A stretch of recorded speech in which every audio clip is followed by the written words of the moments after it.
Sing the song. Da da da da da da da da da da da da. I meant the Pippin song we sing. Oh, dude, I don't have that thing. I just think of the one that he sings to Denethor. Yeah, I just think of Denethor and his sexy cherry biting. Doom, but hope. I don't know. Peter Jackson must have been like, "Hey, dude, can you just be a fucking monster as you eat these cherries?" Yeah. You haven't seen Dead Alive yet, have you? No. There's some pretty grotesque eating scenes in that movie, too. Only Peter Jackson movies I've seen are Hobbit trilogy, Lord of the Rings trilogy, Meet the Feebles, Peter Jackson's King Kong, and The Lovely Bones. Oh. Yeah. I think that's it. Because I tried to watch Dead Alive, but I watched a different Dead Brain Alive. Dead. Brain Dead, yeah. Yes. Which was good. Yeah, I still... I watched it, I'm like, that doesn't... I was like halfway through, I'm like, this can't be it. And I'm like, it's not. But I'm like, well, I'm enjoying this movie, so I guess I'm going to keep watching. Yeah. God. Yeah, Peter Jackson's great director most of the time. Lovely Bones, not so much.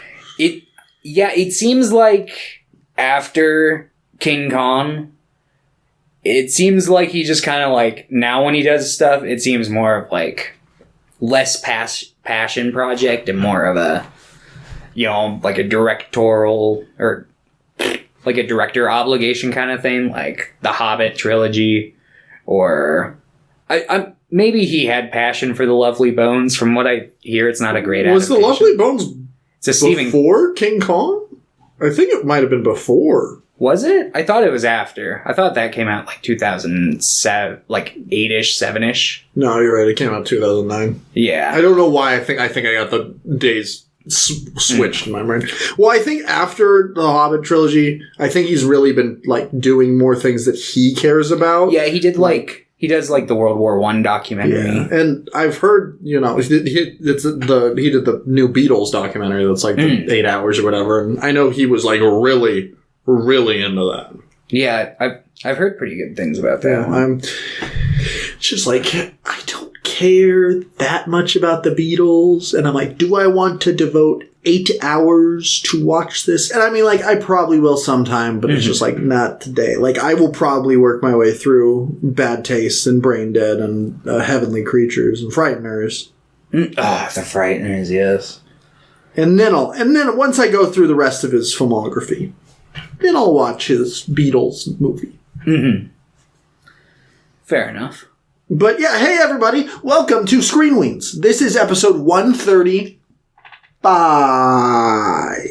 I believe. I always forget every fucking episode. Every episode is 134, where we're going to be talking about Peter Jackson's Lord of the Rings trilogy. Last week, we talked about the animated Lord of the Rings movies, and next week, we will be talking about Peter Jackson's Hobbit trilogy. So, tune into those if you want. If you don't want to, you just want to talk about the good ones, you're here on the right day. Welcome. I was looking up Lord of the Rings adaptations. I found a bunch of, there's a Soviet one from, the 90s. It's like a mini-series or something. Yeah. There's a bunch of mini-series from Europe. Apparently they're all bad, really bad. Yeah. I've seen clips from, the Turkish one, I believe. And I'm pretty sure there was a Hobbit movie in the 60s. It's like half an hour that was just made to keep the rights. Yeah, I've heard about that one. I've heard that one's pretty rough too. Yeah. Fucking... However, I do know that the European ones, most of them, still have Tom Bombadil. Ooh. Who is not in any of these adaptations. No. Because people don't think that he's a central character to the plot. And to that I say, yeah, but it's a little bit of fun. Yeah. Yeah. I definitely get why they excluded him, but yeah, no, exactly. A little bit of fun. A little bit of flair to the world. And I think that's, I love these movies, but maybe a little Tom Bombadil. Yeah, no. I need to read the book still. Yeah. Fucking, I wish that these movies were 6 hours long instead of 4 hours. I'm watching these, I'm like, woo! And I can definitely, watching the extended cuts, I'm like, I can see the scenes like, this is obviously from the extended cut, but I'm just like, I like this scene. Yeah. I can't Because think of... A lot of scenes are just like chilling, they're resting, but I don't know, it makes the journey feel longer. I'm good. Yeah, no. I think that because these movies have so many characters that play like important roles in the story, that like it makes sense that there's a lot of like screen time that gets devoted to like little side plots and stuff. Yeah. So yeah. But before we talk about Lord of the Rings, Thomas, what have you been up to this week? Lord of the Rings. Okay. And I watched The Batman today, which we talked a little bit about off the podcast. I think it's good. I think it's pretty good. Very horny. Yeah, Very horny. That Pattinson. first scene between Catwoman and Batman, exceptionally horny. Yeah. Best decision in the world was to remove the jawline on the cowl. Yeah. You think so? I think letting Robert Pattinson have his jawline out, great idea. Fair enough. Sold fair more enough. tickets. Yeah.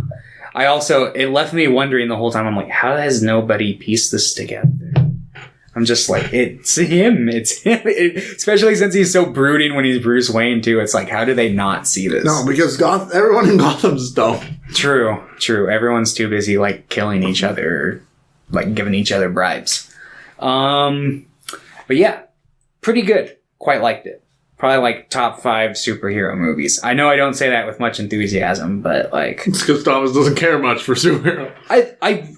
To be fair, I really like superhero movies. I watch a lot of them. But you don't. I don't. But a lot of them hold them don't. In high regard, I guess. Yeah, I think that you definitely can, but it's a tricky genre, kind of like horror. It's like tricky to get like all the balances right to get like the perfect. And it's the same way that when I talk about horror, that there are some horror fans that like the shittiest fucking movies. Some superhero fans are just like, that was the best movie ever for any superhero movie that comes out. Yeah. I feel like that exists. And I fall into those pitfalls with a lot of genres as well. Mm-hmm. I get it. Yeah, because there's lots of people. I say this as I'm about to give 3 like high fantasy films 10s. Well, to be fair, these movies are fucking amazing. Yeah, these movies.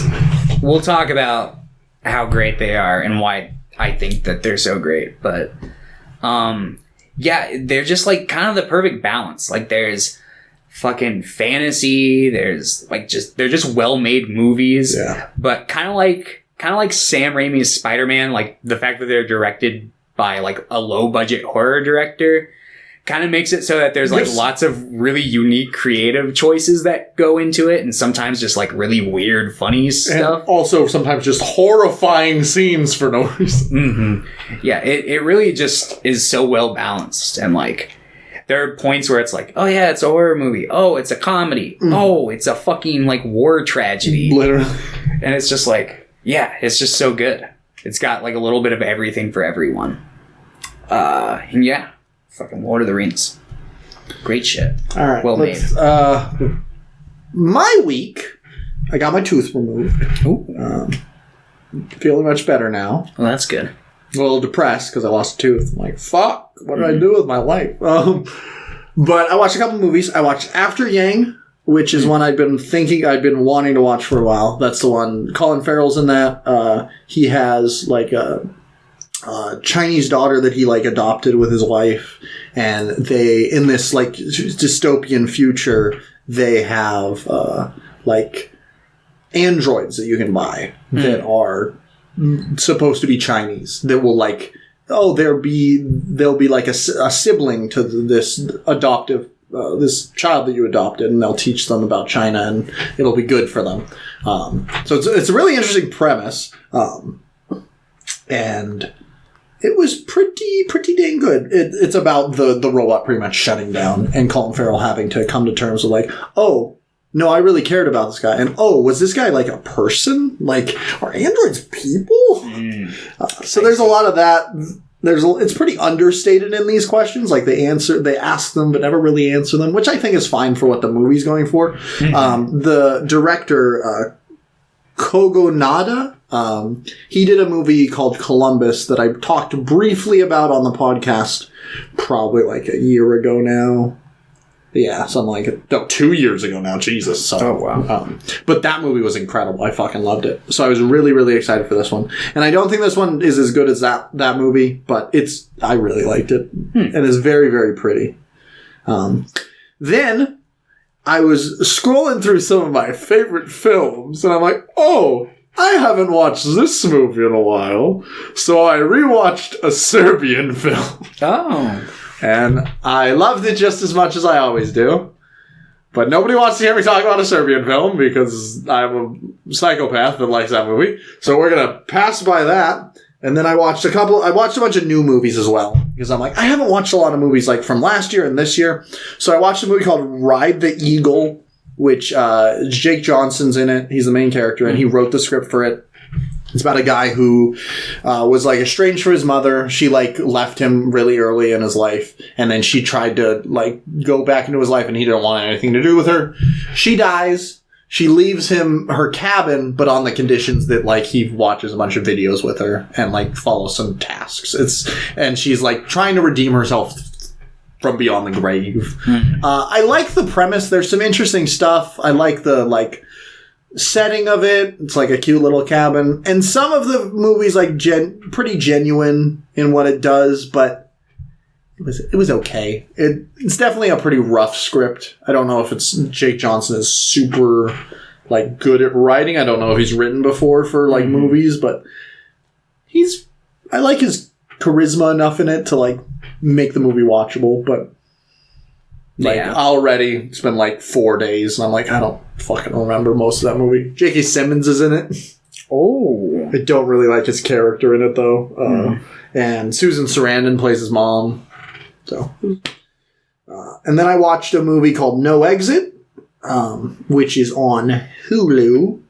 I watched a bunch of stuff that was just on like streaming services that are newer stuff. So I think Ride the Eagle and No Exit were both on Hulu. No Exit about a woman. She runs away from her rehab she's in because her mom's in the hospital. And she starts driving to this hospital, but there's a snowstorm and she gets stuck in like a rest center pretty much with a bunch of other people. And she finds out that, oh my god, there's a kidnapped child in the back of one of these vans. And she just has to figure out like which one it is. Same thing. I like this premise. The setting's really cool. I like cabins abandoned like in a wilderness situation in the middle of winter. I like that for a horror setting because that is scary to me. It's like, yeah, what the fuck are you gonna do? But the twists in it are so fucking predictable. And some of the dialogue's pretty dumb. It was okay again. Like a lot of movies I watched were okay, which is fine. Like and then I watched Windfall, which I was decently excited for because it was by a director, Charlie McDowell, who did a movie called The One I Love, which has Mark Duplass in it. Yeah, that's the one with like the doubles. Yeah, it's got the actor from Us in it. She's in other stuff. I can't think of Elizabeth Moss. Yes. Oh, yeah. She's in The Invisible Man. That she is. I forgot about that movie. Little Miss Scientology. Is she Scientology? We'll get her out, yeah. Ooh. But, and I'm like, then I watched The Invisible Man, I'm like, is she trying to tell us something? Maybe. Are there Scientologists with invisible suits? I wouldn't be surprised. Maybe. They got a lot of money. That's all they're spending their money on. They're just like, yes, if you get to the top tier, you get a suit. But Jason Segel was in it, and Jesse Plemons was in it, and I like both those actors quite a bit. Lily Collins was also in it, and she's been in a lot of stuff I don't think's very good, but I never saw her as the problem with that, so I'm like, everyone was good in the movie, and I like the beginning of the movie quite a bit, but it really runs out of steam. And then it tries to up the ante at the end, but it does it way too fast. So it's just like, once again, it was okay. All of these movies were watchable. And then yesterday, me and Hinata went to the theater and we saw X, which is the new Ty West horror movie. It was pretty decent. I enjoyed it. I'm still trying to figure out it's between a 6 and a 7 for me. I really like the gore in it. And some of the scares are pretty good. And I actually really like most of the main characters. I I don't really like the antagonists in it, like the evil presence. It just doesn't really work. I think it works like in regards to the main character, but none of the other characters really work for it. And some of the kills are pretty lame. As in like 2 of them. Some of them are pretty good, some of them are pretty lame. But overall, it's really good. Like, it's good, and most of the acting is like really fun. Like, because it's they're making like a 70s porn in the movie. Like, that's the premise. Is they go to a farmhouse to like make a porn in 1979, but it's in like the deep South, and it's like, oh. So like, I like this premise. The same thing. I like this setting. It's all of these movies. I like these settings. And for like being like supposed to be kind of bad acting, it's pulled off really well. So, Okay. I don't know. I think you should maybe give it a shot. Yeah, I'll probably check it out at some point. I had watched another movie by Ty West like 2 years ago. I think it was like called The House of the Devil. Oh, yeah, that's one of his more popular ones. And I thought that one was pretty decent. I think it's a really slow burn movie and not in a good way. I like the movie, but I remember it being so fucking slow. And it's also not a movie that's necessarily lived in my memory, because it's been 3 years now. And I'm like, I don't fucking remember a thing about that movie. Except that I remember it being slow. Yeah. And then we watched Lord of the Rings 1, 2, and 3, I think Tuesday, Wednesday, Thursday. And then Friday, me and Hinata played War of the Ring, which is the 2-player like grand strategy board game. This was our second time playing. Last time it was like 7 months ago, because it takes like 4 hours. Yeah. This took 4 hours. It was so much fucking fun though. She had won the first game we played. This game I won as the leader of Sauron's forces. Ah, I see. Which I don't really want to play, but. Well, if you got it, you got it. If Hinata wants to play the free people, that's fine. Like, I'll play them. It's pretty fun playing as Sauron's forces because you just have this, like, unstoppable army, and the free people are like, ah! Yeah. And I'm just like, push them in! Yeah. No, it seems like it. What do they have that, like...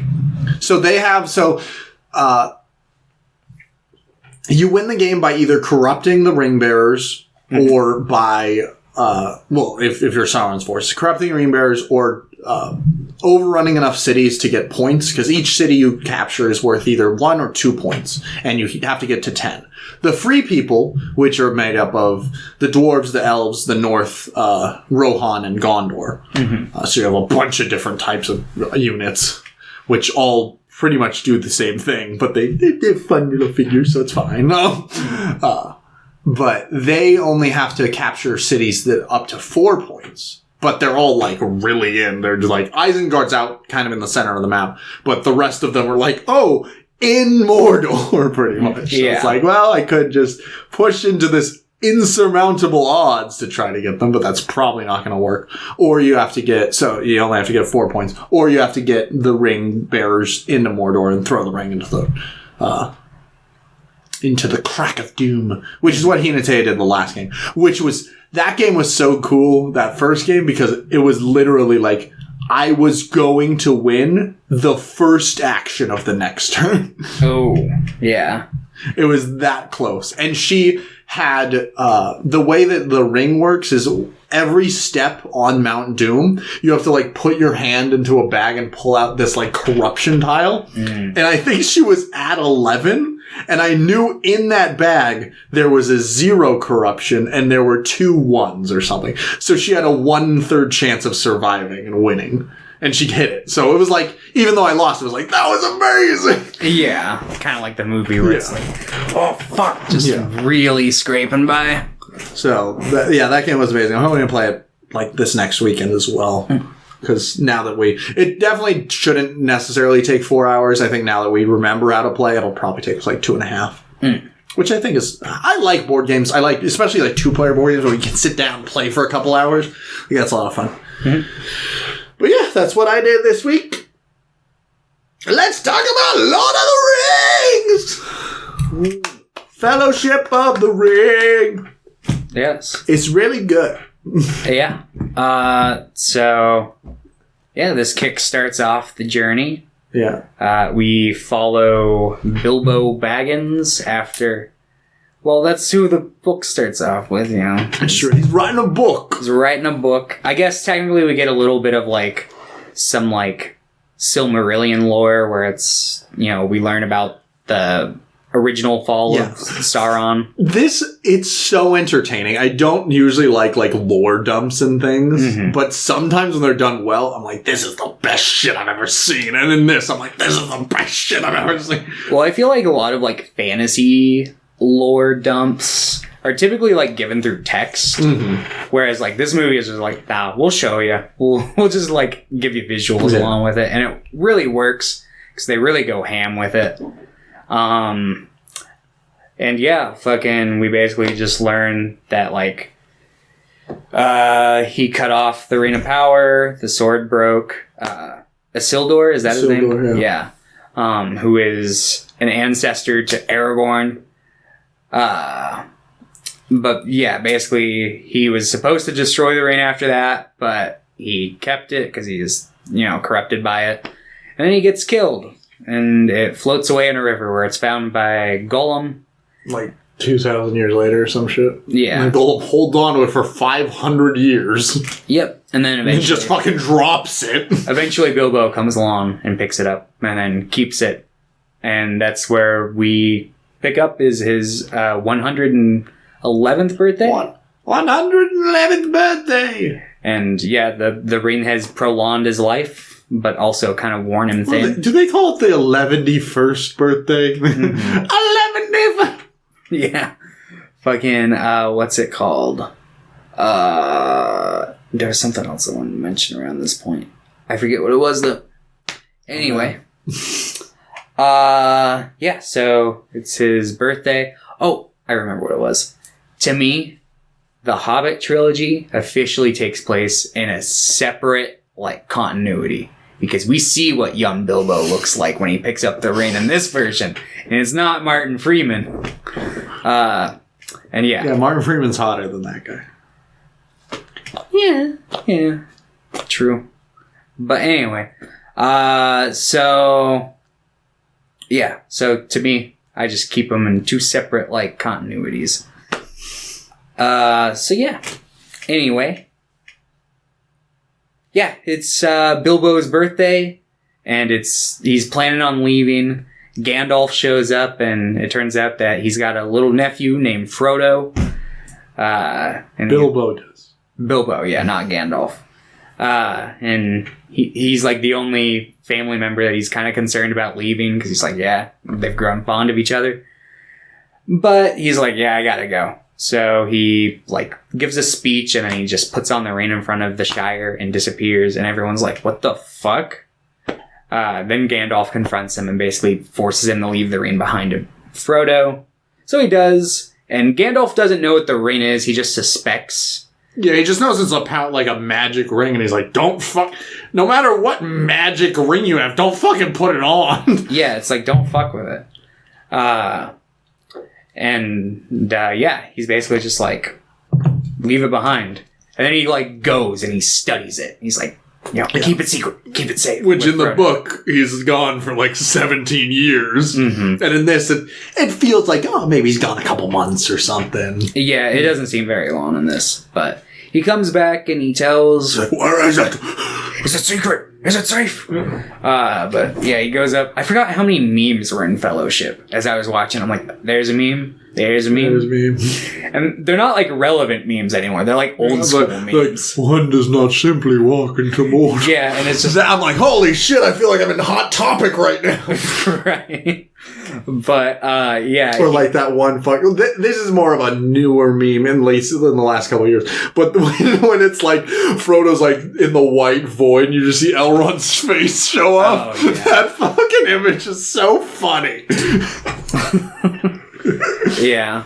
Fucking, but anyway. So yeah, he basically shows up and he's like, Frodo, you have to take this ring. You have to get it out of here. Yeah, like, I'll meet you at the Brandy Buck or whatever. Yeah, he's basically like, it's too dangerous for the ring to stay here in the Shire because Sauron's forces have captured a creature named the creature Golem, and he has confessed. He said 2 words: Baggins and Shire, and they're that means they're gonna come here. Yep. So get the fuck out and make sure no one follows you. And then he's like, "Wait, who's this outside your window?" It's and everyone starts cheering. It's like, "Who's that motherfucking Samwise Gamgee?" Yeah. First-time viewers probably don't feel that way quite yet, but they will. They will. But they'll be like, "Why is there an applause track in the movie?" Yeah. He's like, "Yeah," just cheering going on in the movie. He's just like, "Guys, it's gonna take like 2 more movies. We'll get there, though." Yeah. Basically, Sam's kind of like his part's pretty pulled back in Fellowship. Yeah. Like he's present and. You get like there's some good lines. Like I was memed on to hell like pretty in the last couple of years. But that one line is like, "This is it, one more step, and this will be the furthest I've been from home." Mm. But that's a good line. Like he's Sam's such a good character. I really like Frodo as well. Yeah, but like, I like them both. Sam definitely like steps up in like showing character moments later on because Frodo's just like, yeah, Frodo's definitely like that Christ figure where it's just like, yeah, I'm bearing the weight of the burden of all humanity, and I'm gonna be a little bitch because of it. Yeah, which is fair. Yeah, like that. I don't. People that just dunk on Frodo, I'm like, I don't. What do you do? He's literally holding. He's like the greatest person ever. He's the only person that could bring this ring this far. Yeah. You can definitely like. I mean, obviously there are people who are going to criticize him, but like, yeah, if you just, I mean, I feel like the movies try to make the point apparent that it's like, no, this ring, like it's fucked up. Yeah, like literally, like Boromir's next to it for like a minute, and he's like, "I'm gonna kill you." Yeah, and Frodo's just like everyone does. I gotta go. Yeah, like, the only person who didn't at any point was Aragorn, and you can tell that he was like internally holding something back, but. Yeah, he stayed true. He stayed true, which is good. That's what you want from his character. But yeah, basically, so him and Sam set out, and then, oh no, fucking distant relative Merry and his friend Pippin show up, and... They were stealing carrots! Yep. And they all run off and, it's a ring wraith. I love how Pippin and Merry literally, like, Sam is like eavesdropping. He's doing something. Pippin and Merry literally just are fucking around. They're like, I guess we're going on a grand adventure. We're going to see a bunch of people murdered in front of us. Yeah. And almost die. They definitely don't get the stakes. I don't even know if they know what death is at the beginning of the story. Yeah, they're just like, the ring wraith stuff. I'm like, that guy seems a little spooky. But yeah. And then they first get to the bar, and they're like, I know a Baggins! Frodo Baggins! He's right there! Yeah. Pippin himself, I noticed this when I was watching it this time, he's literally the cause of every obstacle they face in this movie. Yeah. And I think it's, when looking at their ages in the book, I think it makes a little more sense. Even as they say that he's the youngest, but in the books, 33 is adulthood in the Hobbit years.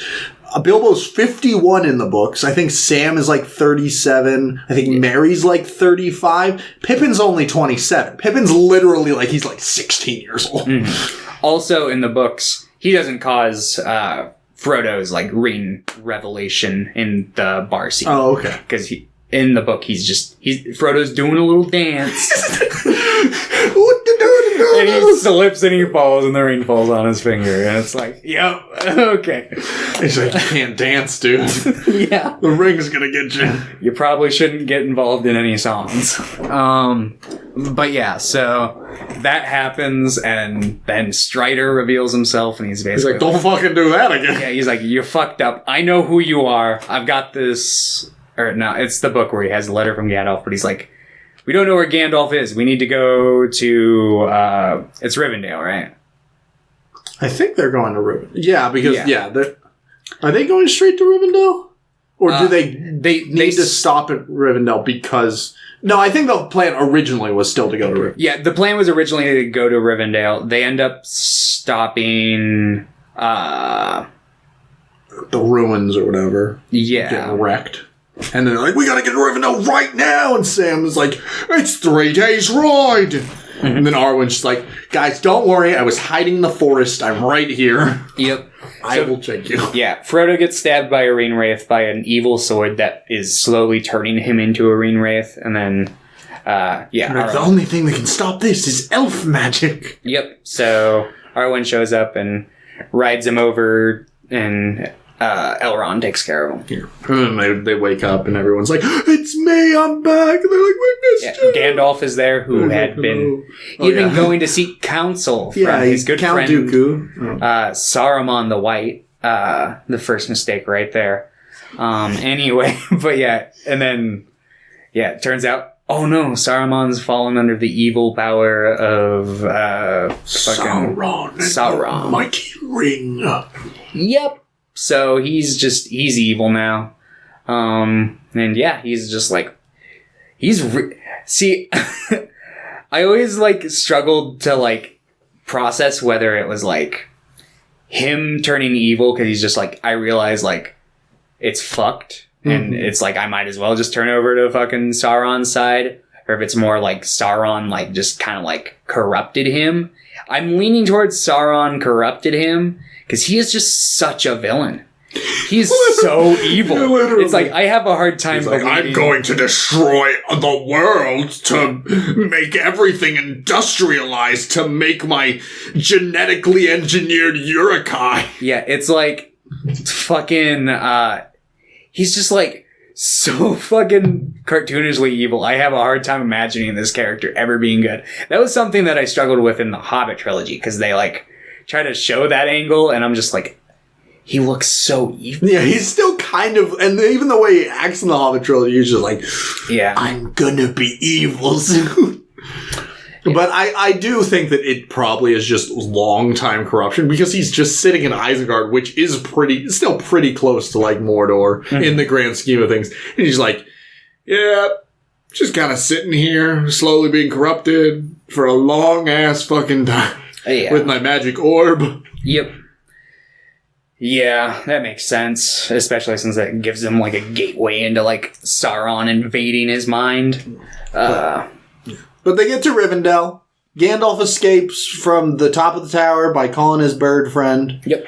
And then they're doing the council. Frodo's I'm so... Sam's we get to go home, Mr. Frodo. So Frodo's yeah, that'll be fun. And then it's we need to destroy the ring. And Boromir's let us use the ring. Take it to Gondor. Or, specifically, he wants to take it to Minas Tirith. Yeah. Which we get more context into that whole plot line. Extended cut of Two Towers. Yeah. Yeah. Which I like. There are some things that I'm I understand why they did it, but some of the cuts I'm this is genuinely adding a ton of character to people. Yeah. Even without it, though, I think Boromir's such an interesting character. Yeah, no, I really like both Boromir and Faramir. Yeah. I really like the setup to Faramir, but I feel the payoff for his character is not good. And I'll get into that. Maybe that's something in the books. I've only ever read the first book when I was a kid. Yeah. I'll get deeper into that once we get to that part of the story. Okay. But, yeah. So basically, they form the Fellowship of the Ring, people who are gonna, because Frodo is basically sees the chaos and the fact that nobody can seem to handle this. Hobbits seem to have some sort of a special little, I guess a certain amount of tolerance to it. It doesn't infect them as bad, because I think they're just more pure, wholesome beings. Because they're we don't want... They talk about all they want to do is smoke weed and drink a beer, but it's also to the point of we don't have any greater need for power. Is one of the other things. And Frodo's I will take the ring.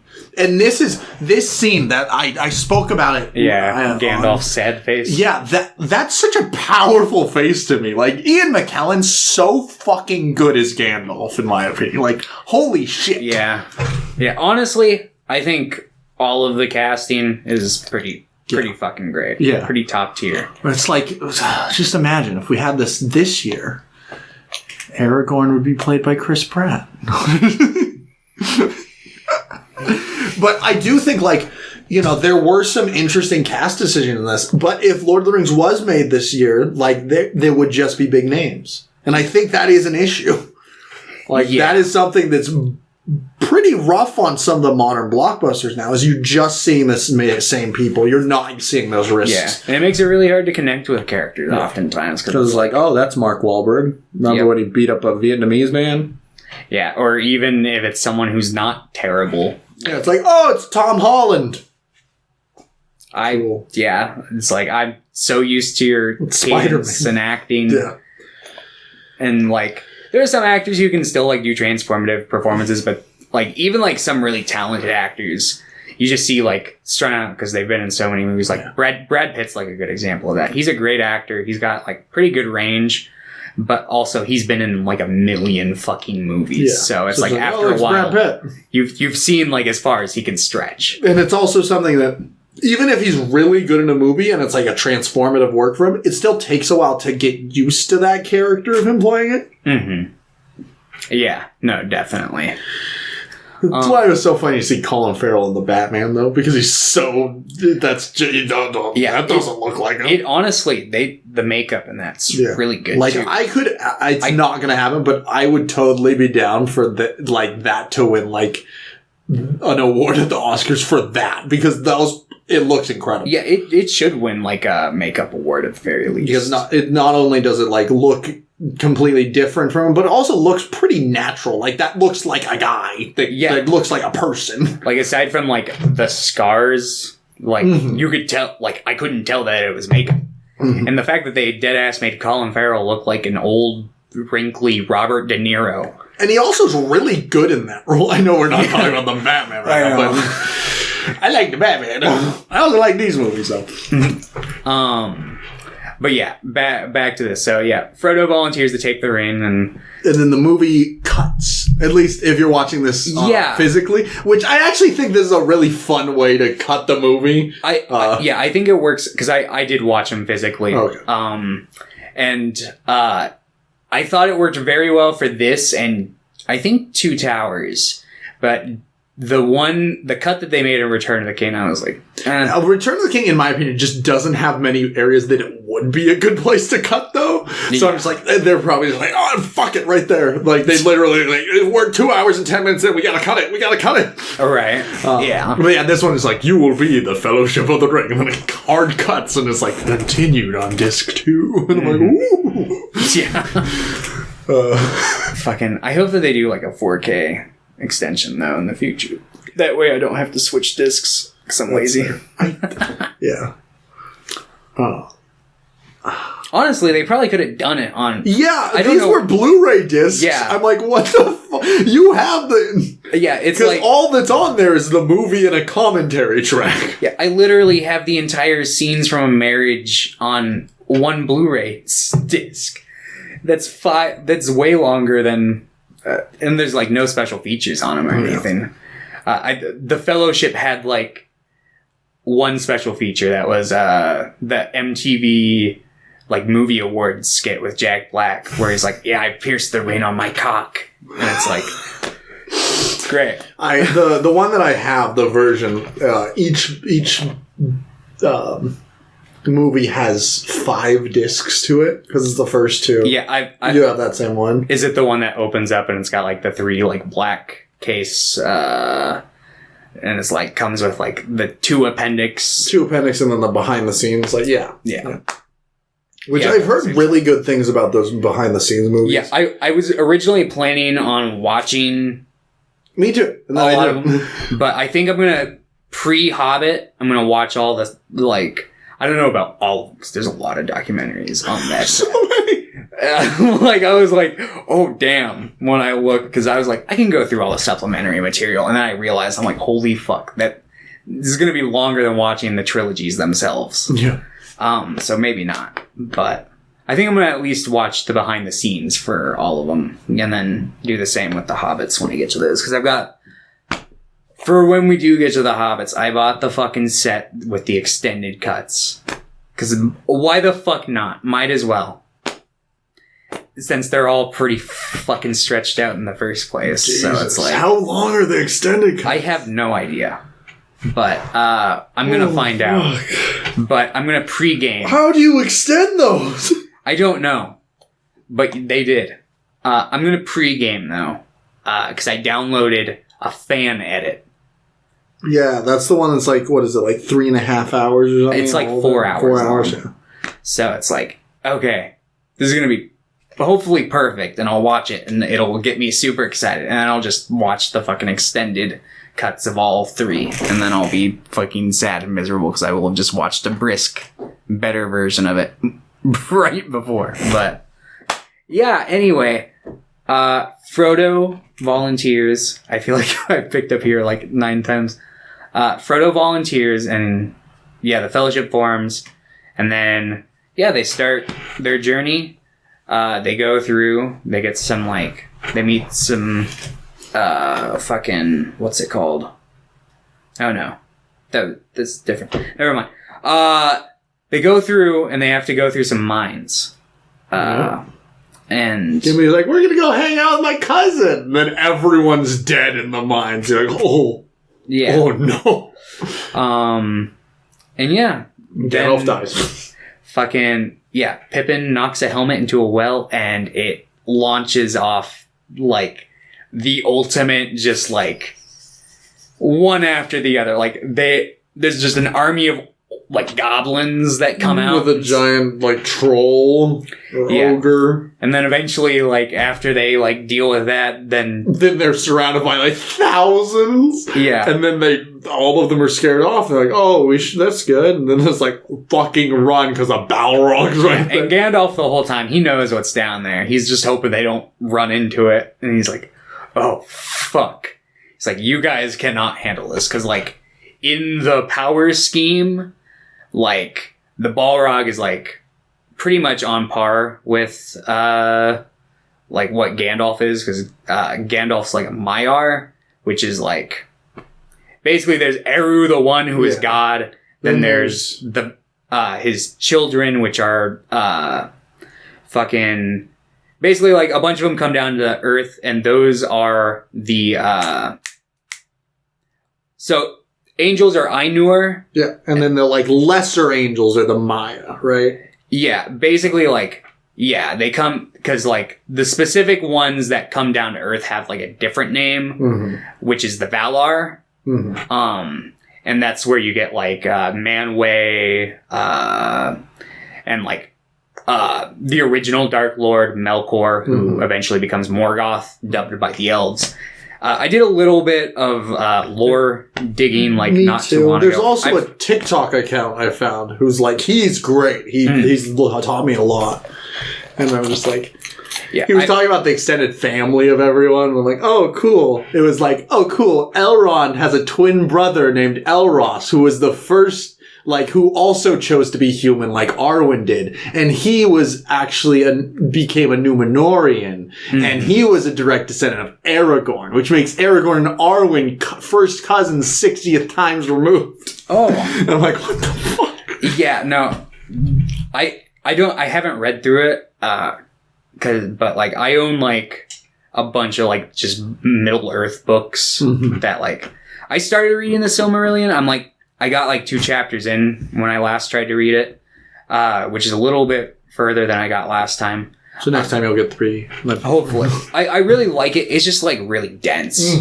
It's a lot to take in because you got to remember like, because they'll refer to people in like different terms and names, but they like mean the same thing, and you gotta like, you kind of gotta take notes as you're reading it. It's just like, oh, it's like a textbook. Basically, it's like reading a Bible, except it's not based in a real world religion.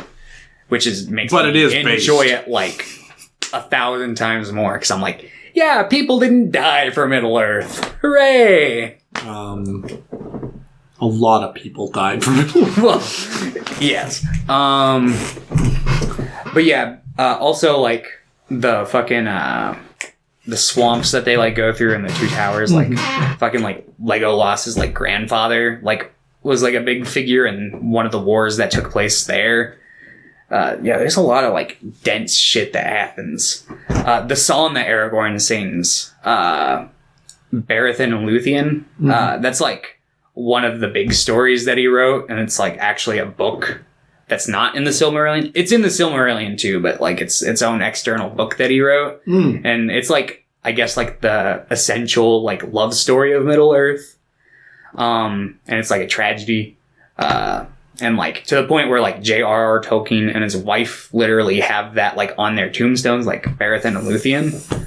So I was like, oh, yeah. Apparently Lord of the Rings was just like the tip of the iceberg for him. Like he more cared about the other stuff. He just never completely finished it before he died. Which happens. Yeah. But happened with Berserk. Yeah, it happened with Berserk. Yeah, it's kind of different though, because it's like, with Berserk, like, the most time-consuming thing was, like, drawing it. Yeah. Whereas, like, Tolkien was just, like, yeah. He was just nonstop. He was just writing. And he's like, there's too much. I have an entire universe in my head. He wrote, like, 13 different complete languages for it. Like, the man was a mad lad. Yeah. But, like, mad respect. Yeah. Like, yeah. Honestly, one of the most, like, just awe-inspiring accomplishments probably to happen in literature, like, ever, perhaps. Yeah.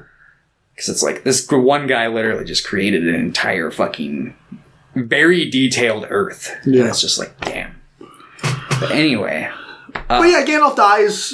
Yes. Dies from the Balrog, and then they leave, and they hang out with Galadriel for a bit. Mm-hmm.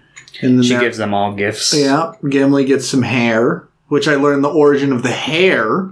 That was interesting, yeah. Apparently Galadriel had also been asked by this really famous elf. I can't remember. He was supposed to be like the greatest of the elves. And he asked on 3 different occasions. And she was like, no, because she could see into his heart that it was like not pure. But then when Gimli asked, he's like, this guy's cool. This guy's a nice guy. So she gave him 3 hairs. The 3 hairs that she denied the previous guy. I see. Okay. God damn. Do you know that Galadriel is Arwen's grandma and Elrond's mother-in-law? I did not, but I guess I can see that. Yeah. Just all the elves are related. Everyone in Middle-earth's just actually related. Yeah. That's just what happens when you have people that are like 8,000. Galadriel's 8,000 years old. Mm-hmm. It's a long time. That is. Like Aragorn, they'd make a point that Aragorn, oh yeah, you're 88? Because he's a human that can live long, because he's it's Numenorian, right? Yeah. But he's like, yeah, and then it's like, Legolas is like 2,500 or some shit. Yeah, he is also... Elrond's like 6,000. Galadriel's like 8,000. Mm-hmm. It's just like, that's okay. I think Gimli's like 150. Yeah, or some shit. Something like that. Yeah, people in Middle-earth live a long time. Yeah. It just sucks to be them. Literally, and then the men show up, and it's like, oh, there's Theoden. He's like 80. And he's like, oh! Yeah. But that's mostly because of Worm Tongue. He's like, oh, I'm a little better, but I'm still old. Yeah, he's still an older fellow. Man, I love this movie. We're not even at that movie yet, but yeah, the Fellowship, they go hang out with Galadriel, then they go, and then they get into a fight. Immediately. Literally, like, they leave, and then they get into a fight. Saruman's been building the Uruk-hai, which are basically just, like, super orcs. Yeah, super orcs, yeah. Yeah, they're just... I think... because, like, normal orcs don't like sunlight, and they're also kind of dumb. Mm-hmm. They'll kill each other a lot of the time. I think that still happens with the Uruk-hai, but I think it's... They're a bit smarter. Mm-hmm. And yeah, then you get like probably like one of my all-time favorite just action sequences, which is I love both the Boromir stuff and the Aragorn stuff that happens, because like this is one Uruk-hai. It has a name, I don't remember what it is, but it's like the captain. Jebediah. Yeah, I don't even know if they say it in the movie. I just know. I don't think they do, but yeah, he does. But like, yeah, this captain like. Basically, fucking bows Boromir 3 times, and they're like thick ass bows, like they're chonky. Like it's just like, oh damn, Lurts, yeah. So yeah, he just absolutely decimates Boromir, who had just chased off Frodo, and now he's like trying to save Merry and Pippin. 'Cause, there's bros. Fun fact: the guy who played Lurtz also was like the body for the Witch King. Makes sense. He seems like an intimidating, at least figure. He's just like this big Maori guy. Oh, nice.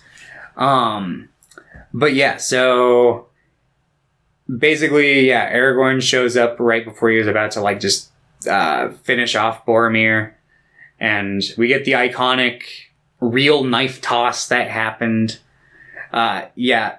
The actor playing the Uruk-hai, or Lurtz, accidentally threw a real knife at Viggo Mortensen's head, and he just reacted well enough to deflect it, and they kept it in the movie.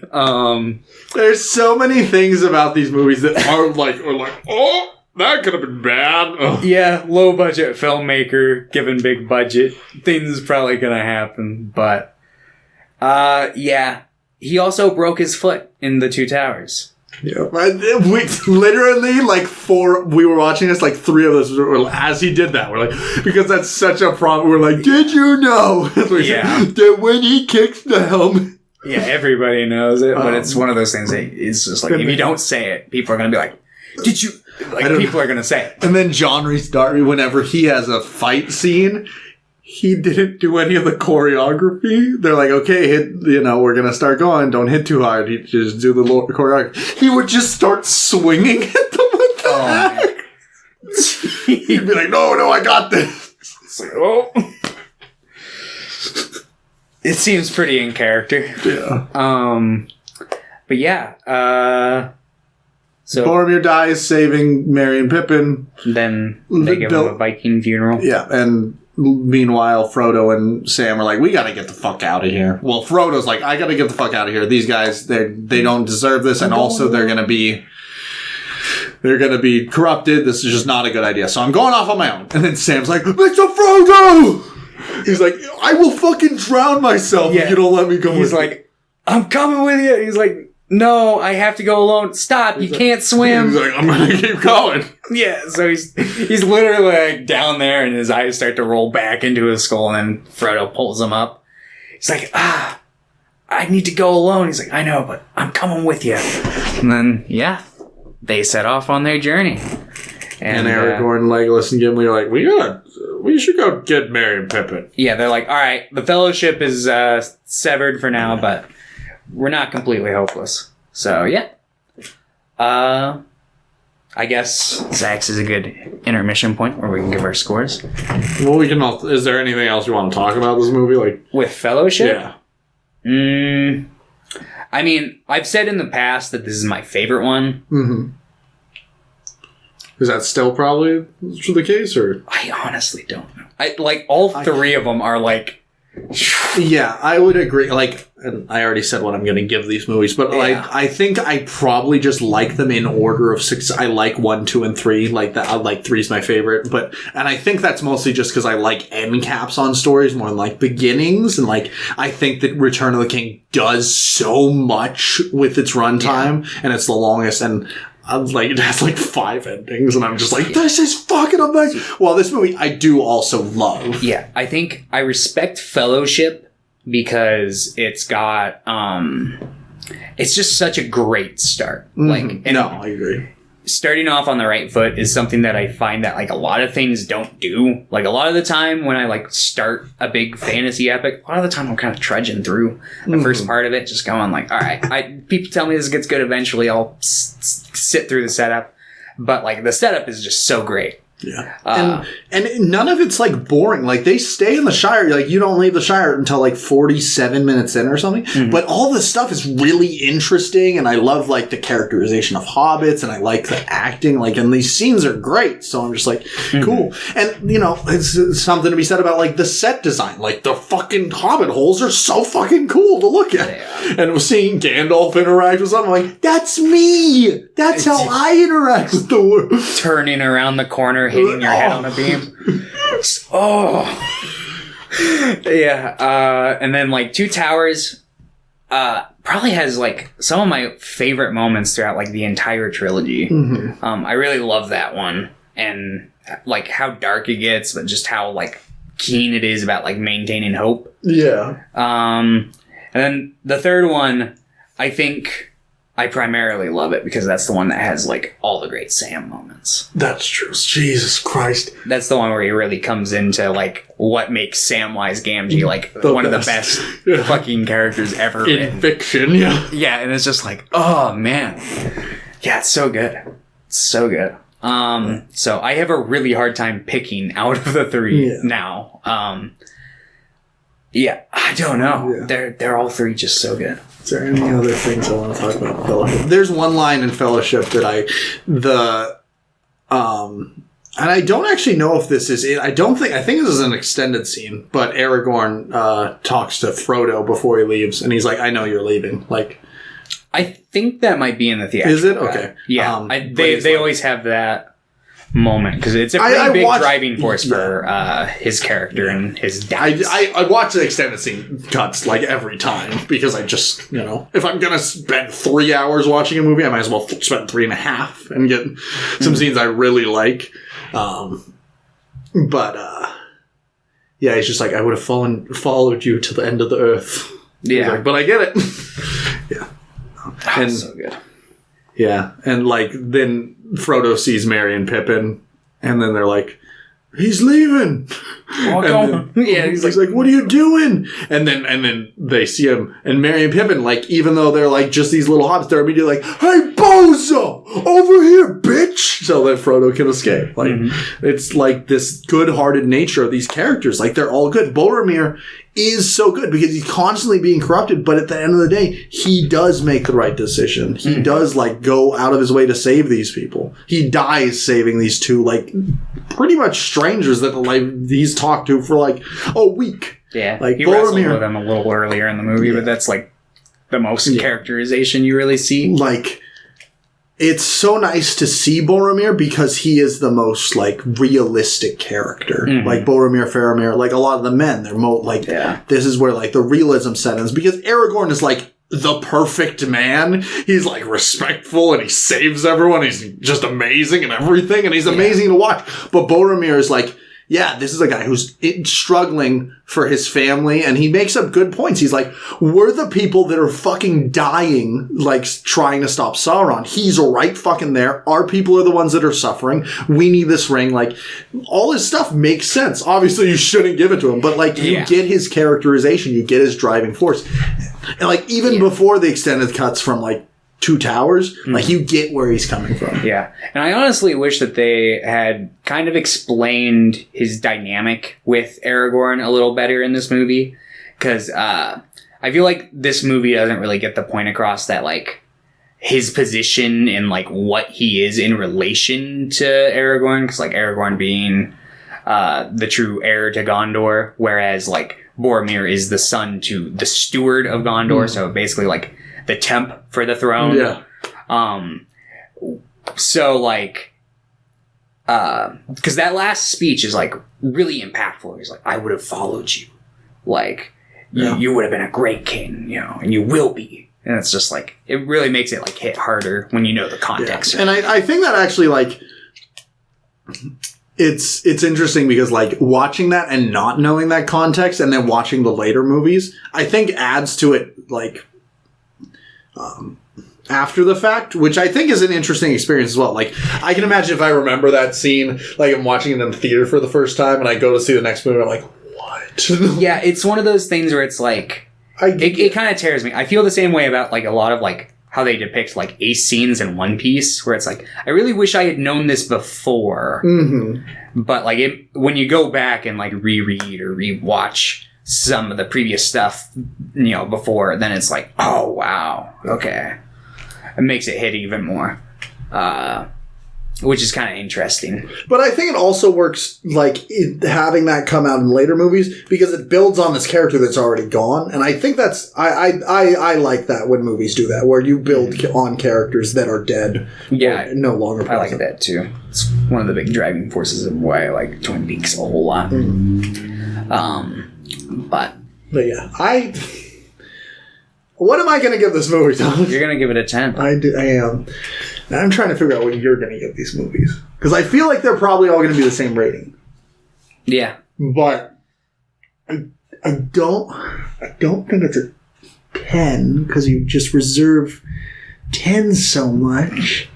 But like, I know you like this movie quite a lot. I'm gonna go with this. I'm gonna go with a 9. Yeah. I'm kind of in the same boat you are, where I'm like, I want to give these a 10, but I also kind of don't.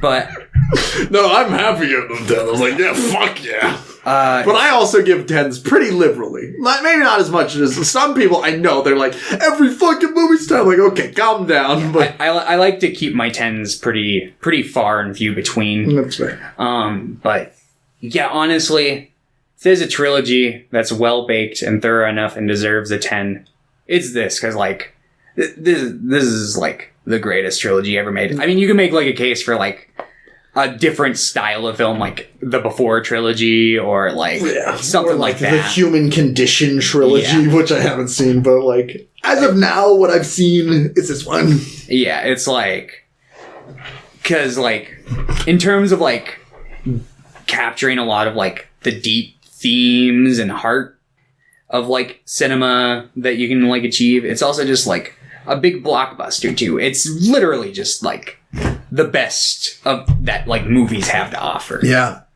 Like, that's a fucking experience. But that's also like, superhero movies are an experience, but there are some that, like, yeah, you watch it one time in the theater, it's great. You watch it again, it's like, it dies out. Lord of the Rings is one you can rewatch because it's so masterfully made. It's so, like, the artistry is there, too. And I'm not saying all superhero movies don't have that. Like, there are some. But Lord of the Rings is just so fucking special. Yeah, it is. It's like... So you sticking with a 9? You're going to 10? I'll go up to 10. Holy fuck, we did. Yeah. Did I even give King Kong a 10? I think I probably gave that like a 9. I think we maybe both gave it a 9. I can't remember. Yeah. But King Kong's so fucking good too. Peter Jackson, Jesus. If not for that Jimmy plotline, that would probably be a 10. Because it's like such just a gaping hole. And it's like, how... Even the extended version, it's like, what was the point? And it's just... If I ever meet Peter Jackson, I'm going to ask him, I'm going to be like, what was with the Jimmy stuff? Did you just like have like a final conclusion for his like arc that just never made it into any cut of the movie? Or like, what was the deal? Sometimes stories don't end. It's just like, I know, but they like build them up and it's like, I'm interested. And then it's just like, does he just disappear? I can't even remember what happened. Like, once he die? No, just once they get off Skull Island, he's never relevant. And it's like, he doesn't really have like a... Like, I can't think of like... I maybe if I rewatch it and pay really close attention, I could find like a character arc in there that like goes full circle maybe. But like, I feel like it's like starting to, and then it just like burns out. And it's just like... Oh, we were supposed to get that in King Kong 2. Yeah. Which is coming out tomorrow. Yes! Peter Jackson's just like, hey guys, I made this Beatles movie so I could make King Kong 2. Unironically, if he decided to do like a 3-hour remake of Son of Kong, because like Son of Kong follows fucking Carl, so it's like you'd have Jack Black back. I mean, it wouldn't really make much sense because like Son of Kong takes place like right after King Kong, because it's like they're basically just like, you're in a lot of financial trouble, mister. And he's like, uh-oh, I basically got to go get another giant ape. No, he's after a treasure. He's after a treasure that's there. And then he's like, wait a minute. There's a baby Kong. And then, yeah. I'm not going to spoil that movie, but... It can work. Anyway, let's talk about Lord of the Rings, The Two Towers. Yes. So, yeah, we open up with the fucking Gandalf, Balrog, fucking fight. Gandalf dies. And then... I guess we're left hanging on that thread. Yeah. But, that scene... This is where you really see, like, the special effects kick in. Because there's a lot of special effects, like VFX, like, digital stuff in the first movie. But this is the one where you really see it. Because the Balrog, like, up close. And this is the one where you really start to see Smeagol.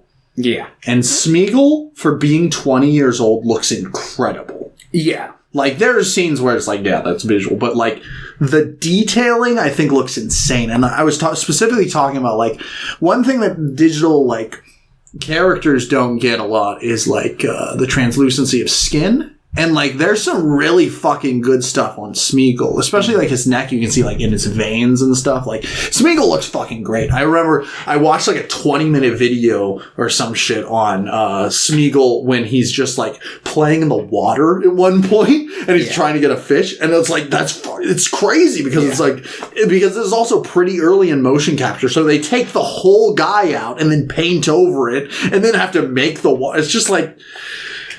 It's just insane. Yeah, no, it's like Smeagol looks great. Most of the VFX in this look really, really good. There's some times where Legolas turns to CG when he's like jumping on that Oliphant or something that look pretty goofy. But overall, I think the digital stuff looks so good. Yeah, no, he looks great. You can definitely tell it's like CG, but if you like look at like the CG in this and compare it to like its contemporaries at the time, like Star Wars or... Yeah. Well, I mean, like, in Star Wars events, I do think that Star Wars was out there trying to pioneer a lot of stuff, too. And I do think, like, say what you will, I think Jar Jar Binks is pretty, like, well created for being 2000 or 1999. Like, I think they, you know... Peter Jackson took so much like of these techniques from Lucasfilms. I know, like it was just this learning thing. But yeah, most of the contemporaries they look shit. Yeah, they look like garbage. Even some, I think Smeagol looks better than some of the stuff in the last like 10 years. Like, there's tons of CG now that's real bad. Yeah, it happens. Yeah, it's a more accessible market nowadays. Like it's more normalized, so it makes sense that a lot more of it would just be kind of scraping by. Yep. Oh, we'll just make the scene dark. But, yeah, fucking... Which is one thing about Lord of the Rings, like, even, like, the moonlit scenes, everything's, like, well lit. You can see most of the stuff. Like, there's a big scene where Smeagol, I think it's in this one. Yeah, it is. Where he's talking to Gollum, like, they're two different personalities. Yeah. That's a great scene. Yeah, Peter Jackson didn't direct that scene. Was it just Andy Serkis? He's like, hey, give me the camera. It wasn't Andy Serkis. It was... I want to say it was the person who was, like, doing the motion capture. Like, him and Andy... Or I think it was her. Her and Andy Serkis. I wish I knew their name. I watched, like, a snippet of an interview that mentioned this a while ago. But, like, yeah, basically, like, they shot that in, like... I want to say, like, 6 hours or something like that. Like, it just took, like, a day. And he's like, yeah, it just amazed me because, like, this little, like, basically just somebody who I was just like, yeah, can you direct the scene for me? Like, directed, like, one of the most iconic scenes in the whole movie. And it's great. And it's like, yeah, it is. It's fucking great. Yeah. Okay. And that adds so much to Smeagol's character because it's like, that's a person in there. Like, that's just horribly corrupted over so many years. Yeah. And there's, like, actually legitimate hope in that scene because, like, Smeagol's, like, taking over. Yeah. And then Faramir fucks it up. And, and it brings Gollum back, pretty much. Yeah, it's sad. Yeah, it's sad because Faramir, like, fucks up Smeagol. But Faramir is just like, I just want to please my father. It's just, yeah. So much of this movie is just like, this is Denethor's fault. I don't know how, but I'm going to blame Denethor. Maybe it's just because he's creepy. A lot of it can sit on him, because, I mean, like, fucking... He's not fucking doing anything. He's just sitting there as the steward of Gondor eating his fucking cherries. Yeah, he's an asshole. Because, like, Theoden's talking, and he's like, yeah, fucking... Gondor doesn't fucking do anything. Yeah, like, they won't respond to the call. They haven't helped us in the past. And it's like... Well, yeah, because they're being ruled by a shithead. But fucking, you got the true king of Gondor right in front of you, and he's gonna make sure they help. Anyway, yeah. So basically, so this is when there's a bunch of different plot things. Yeah, so let's just go through so much real quick. Yeah, like Fellowship, there's a lot that happens, but it's a pretty like clear line. It's just like this is a journey, but now it's like, oh, we're following 3 different storylines. So Merry and Pippin, they're captured by the orcs. They're hanging out with the orcs for a bit, and then the riders of Rohan come in and kill everyone, and they escape into the woods. Yep. And then they're apprehended by a tree beard. A tree herder. A tree herder that just so happens to look exactly like a tree. It's an ant. An ant, yes. And he's like, "Oh, I'm old and nasty, ooh-wee." Yeah. He's like, "I need to take you to the White Wizard." And he takes him and is like, "Oh." Yeah. And it's like, oh, cuts away. It's like, oh, who was that? Was that Saruman? Yeah. But like, anyone that's watching that wouldn't make any sense. Why would the trees be working with Saruman? Yeah, because earlier Saruman's basically just like, his orcs are like, we don't have enough fuel for the fires to create more Uruk-hai. And he's like, what do you mean? We've got a whole forest right here. So apparently he had used to have a good relationship with the Ents and the trees of the forest, but not no more, because, I mean, they're pretty passive. They don't really pay attention. But basically, like, Pippin and Merry's whole quest... Oh, fuck. Should we just... Alright, I guess let's cover the Aragorn Fellowship stuff that leads into this, and then we can get into the fucking big reveal. I also think that most people know. Like, they see it now. They know. Especially if they're listening to this. Yeah. I would fucking... If this is the first thing... If you've never experienced Lord of the Rings, stop listening. Yeah. Go watch the movies. I don't give a shit on most of the movies we watch. Like, if this is your first time, if you want to hear about what it was about and stuff. Pierre watched all these movies with me. Okay, good. But anyway, Philip, if you're out there, I think you've watched these movies. But if you haven't, we're going to have words. But, yeah, so, okay, I guess bouncing back to the Pippin and Merry so I can just finish telling their arc. Turns out the White Wizard, Gandalf. Oh! What? He's back? He's back. He literally went up to heaven. He's like, hey, God, send me back with superpowers. Sends back because he's like, well, you should be the Gandalf the White because you are what Saruman should have been. Yeah. So he basically gets promoted up to Saruman's tier, and then, which really is just a big fucking middle finger to Saruman when he finds this out, which is great. Later on, he's like, hey, fuck you, bitch, and he just blows up his staff. But, yeah, so fucking Pippin and Merry then are traveling with Treebeard, and they're like, we're gonna go meet the Ents, we're gonna gain allies for the war. But the Ents are like, we don't really care about... Yeah, he's like, this isn't our fight. Yeah. And then Pippin's like, oh, we can just go back to the Shire. And Merry's like, there won't be a Shire, Pippin. And Pippin's like, oh. So Pippin's like, all right, let's go back. Great idea. Let's go back to the Shire, but through the south. And, like, Treebeard gets really excited. He's like, I love going through the south. There's, like, little wood rats that, like, climb up in me, and they, like, fucking... But Treebeard's also like, oh, but we'd go right by Isengard. And he's like, no, but it's good because... We're small. Well, they don't even say that. They're we'll be right next to the enemy, and they'll never look right where they least expect it, like right there. Right under their noses. And he's like, well, that doesn't make any sense to me, but you're very small. Yeah. Which I've now decided to start saying to people. But yeah, so he turns around and he's like, oh, I love walking this path. And he like he's just like, and then the forest is just completely destroyed. He's like, I'm going to fucking kill someone. He just screams, and then all the other like trees and Ents just show up, and they're like, oh, fuck. And he's like, we're going to war. The Ents go, and then the trees are like, just start moving away, and they're like, where the fuck are they going? It's like, they have business with the orcs. Yeah. Which we will see later in the movie. But yeah, then they pretty much just fucking fuck up Isengard. Yep. And that's the end of their path. They open a dam, and they flood the fires that have been creating the armies. I like the one tree that's on fire, and he like dips his head down. Yeah, I noticed that too. It's like, yes, no Ents were harmed in this battle. Yeah. The Ents are so fucking powerful. What is Sauron thinking? Yeah, I don't know. He was just like, I'm gonna just fuck with these very powerful giant tree people. Not a smart move.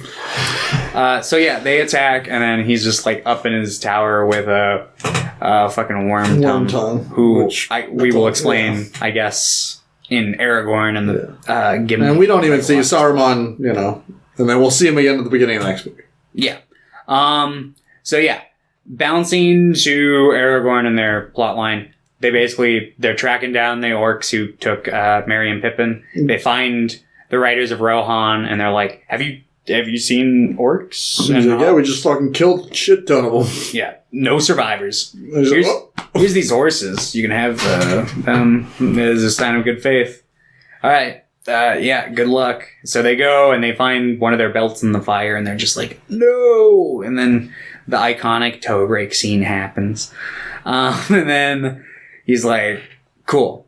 Then like Aragorn tracks down. He's like, wait a minute. He like looks real close at the tracks and begins tracking their movements. He's like, they ran into the forest. Why they would do that, I do not know. And it's like, there's a battle out here. Like, why wouldn't they just stand and fight? Right? But yeah, so they flee. So basically they go looking into the woods and they come across Gandalf, and they're just like, well, first they're like, it's Saruman! They try to fight him. Because Gandalf fucks with them because he's got a like shiny filter over his face. And he literally makes his voice sound like Saruman. And I'm like, but this makes sense for Gandalf. He's just a dickhead. Gandalf is a dick, which is funny. Yeah, he's kind of an asshole, but we love him. He literally, every time he sees Pippin, he's like, you're the fucking worst. I hate you. Yeah, and then he's like, but I love you. But he is a fucking fool. A useless fool. Of a took. Or he's a useful fool. An honest fool. Yes.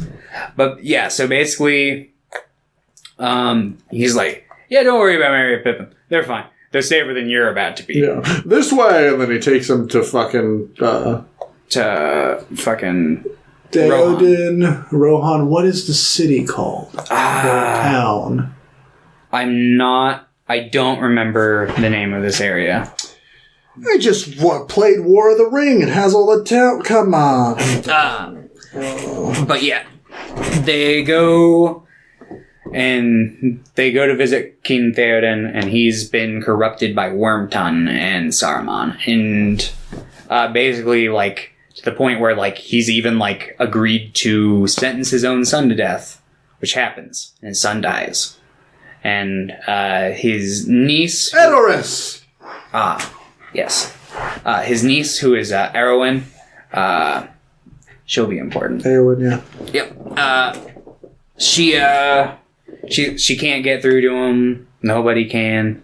And he kills his son, and fucking Gandalf shows up, and he convinces the soldiers that his staff is just a walking stick. You would part an old man from his walking. So he just walks in, and then like... But these soldiers also, once they start fighting, they're like, no, don't. Yeah, so I'm sure that they realize. Yeah, let him have little ones. Yeah, it's like he'll probably fix this problem. So yeah, he goes in and then he like Gimli fucking bodies Wormtongue, and then Gandalf fucking uncorrupts Theoden, who is like demonically possessed by Saruman, and he's like to the point where he's like starts talking and it's Saruman, and he's like, you know, dead naming Gandalf. He's like, oh, you Gandalf of Greyhill. Gandalf Greybane. Yeah. He's like, oh, you think you're so powerful? Like, your powers don't work here. And then he, like, takes off his, like, gray-tatted robe and reveals his white. He's like, oh! Yeah, and then he's just like, get the fuck out! And he tosses him out, and then, like... Saruman just thrown across the fucking... Eyes are fucking bleeding. It's just like, yep. And then, yeah, fucking they spare Wormtongue. They're like, alright, this guy can live, just toss him out. Yeah. They're like, why would you do that? He's like, because... Yeah, he's merciful. Yeah, Aragorn's like, you gotta be merciful, because, you know, you're at the... you just got uncorrupted. Like, killing at this point would just be like... There's this, like, jumping back into that corruption. There's this famous quote from, like, George R.R. Martin talking about Aragorn. He's basically talking about like J.R.R. Tolkien's writing style, and he's like, well, J.R.R. Tolkien implies that Aragorn was a good king, but what did he do? What were his economics like? And he gets into this whole tangent, like when he talks about this subject, about like he thinks Aragorn like genocided the orcs after Lord of the Rings, because he's like, what happened to the orcs? Aragorn probably genocided them. And it's like, I don't think that's the case. And scenes like this are like evidence for it's like, yeah, I don't think Aragorn would do that. The orcs probably killed each other. Probably. But anyway, so they let Wormtongue go, and then he goes back to Saruman, where then the Merry and Pippin stuff happen. And so that's pretty much that plot. Oh wait, no, they go to Helm's Deep. They go to Helm's Deep. Yes. So that's the big fight. Yeah. That's like the final confrontation for them. The king is uncorrupted, and Gandalf's like, "Great, you're gonna fight with us on the war." And he's like, "Hell no, we're gonna retreat to Helm's Deep. Never failed us in the past." And they're like, "That's probably not a good idea." They're literally gonna send like thousands of people. Yeah, and also like it's just like you're better off just standing your ground here. He's like, "No, we're going to Helm's Deep." They lose people on the way, including Aragorn, who falls off a cliff. But it's okay, because then you get like fucking one of my favorite fucking scenes ever. When he opens the door? When he opens the door and he looks really sexy? When he slams the door and he's dripping in sweat and he's like... No, the scene before that where he's like, having the dream, after nearly drowning, and then his horse like wakes him up and like helps him up. I love the same thing happens in like Red Dead Redemption 2, and I love that fucking noble horse that helps their fucking rider when they're down. I love that shit. Anyway, so Aragorn makes his way back, and he's like, "Yeah, I'm back," and everyone's like, "Yeah, great. I'm glad you're not dead." Gimli's like, "You goddamn son of a bitch! Don't ever scare me like that." Yeah. And Legolas is like, "You look like shit." Yeah, it's like, all right, I need to go see the king. And he's basically and he opens the door, and it's like, he's basically like, war's coming. Prepare. he's like, "They got like 10,000 people here." Like, what? Yeah. But then the elves show up. Yep. With what's his name? Ricardo. Yeah. What's his name? Man, I remembered all these names and now I forgot them. Oh, I forgot to talk about this scene. There's a scene where they bury Haldir. There we go. Theoden's son that I really like. Mm-hmm. I love that whole funeral sequence. It's just really beautiful. There's like at the scene, they're all like, everyone's like doing like a kind of like chant song, and then like there's like this one shot where they're like lowering him into the tomb, but it's like done from above hill, and the hill has like a bunch of flowers on it. So good, so good. Anyway, that's all I wanted to say about that. But yeah, Aragorn shows up and he's like, "Yeah, prepare for battle." The elves show up and allied, and things are going pretty all right for a while, but then they get real backed into a corner, and when all seems hopeless, basically Gandalf would give Aragorn some like words of advice. Like, "Oh yeah, like at the first sight of dawn, look to the east. Look to the west. Yeah, and he does, and then Gandalf is up there, with all the riders. Yep. And then it just fucks up everyone. Yep, and they show up and they win the Battle of Helm's Deep. And then the orcs run into the forest and they all die from the trees. The trees have met them there, and it's like, yep, great. And that's pretty much. Oh, I guess the ring bearers. Yes. I guess what the movie's about. Yeah, a lot. Their arc's not like super giant in this one, but it's present. They got off the boat and they're trying to get to Mordor, but they don't really know how to get there. They're going in circles, and then as was established in the last movie, they're always being followed by Gollum, who wants the ring. And so they catch him while he's trying to sneak up on him one night, and they're like, Frodo makes a deal with him. He's like, "All right, you're going to lead us back to Mordor." He's like, "Okay, yeah, yes, great, cool." So, that's going on. Him and Sam feud because Sam realizes he's like, "Oh, man, this guy is a fucking just snake. You can't trust him." Yeah. But Frodo also has a certain level of sympathy for him that Sam... To be fair to Frodo, in this case, Sam totally... It seems like the comparisons between Frodo and Gollum go completely over his head. To the point where, like, fucking Sam will say some pretty, like, terrible shit about Gollum, not realizing that resonates deep within Frodo. And it's just like, oof. So I get where, like, a lot of the seeds for, like, Golem's fucking manipulation come in later. But, and also, to be fair, Sam is a little needlessly mean to Golem. He's a bit of a dick. Yeah. It's like, I get being cautious, but you are actively You're a antagonist. monster! You can't trust this fucking... This guy eats fish raw! Yeah. But yeah. So, yeah, basically that's going on, and then they end up getting found by Faramir, Boromir's brother, and he's like, you want to tell me what the fuck happened to my brother? And they're like, don't know. And he's like, he's dead! And they're like, oh. Well, shit. That sucks. Like, sorry. Not our fault. And then basically he's like, you're gonna tell, like, who are you? You're spies for Saruman or Sauron. And they're like, no, we're on a secret quest. We can't tell you what it is. And he's like, well, shit, you gotta tell me or else you're spies. And he's like, no. But then fucking they end up finding Golem and they threaten to kill him. And Frodo's like, no, like, let me go get him. And then they beat the shit out of Golem.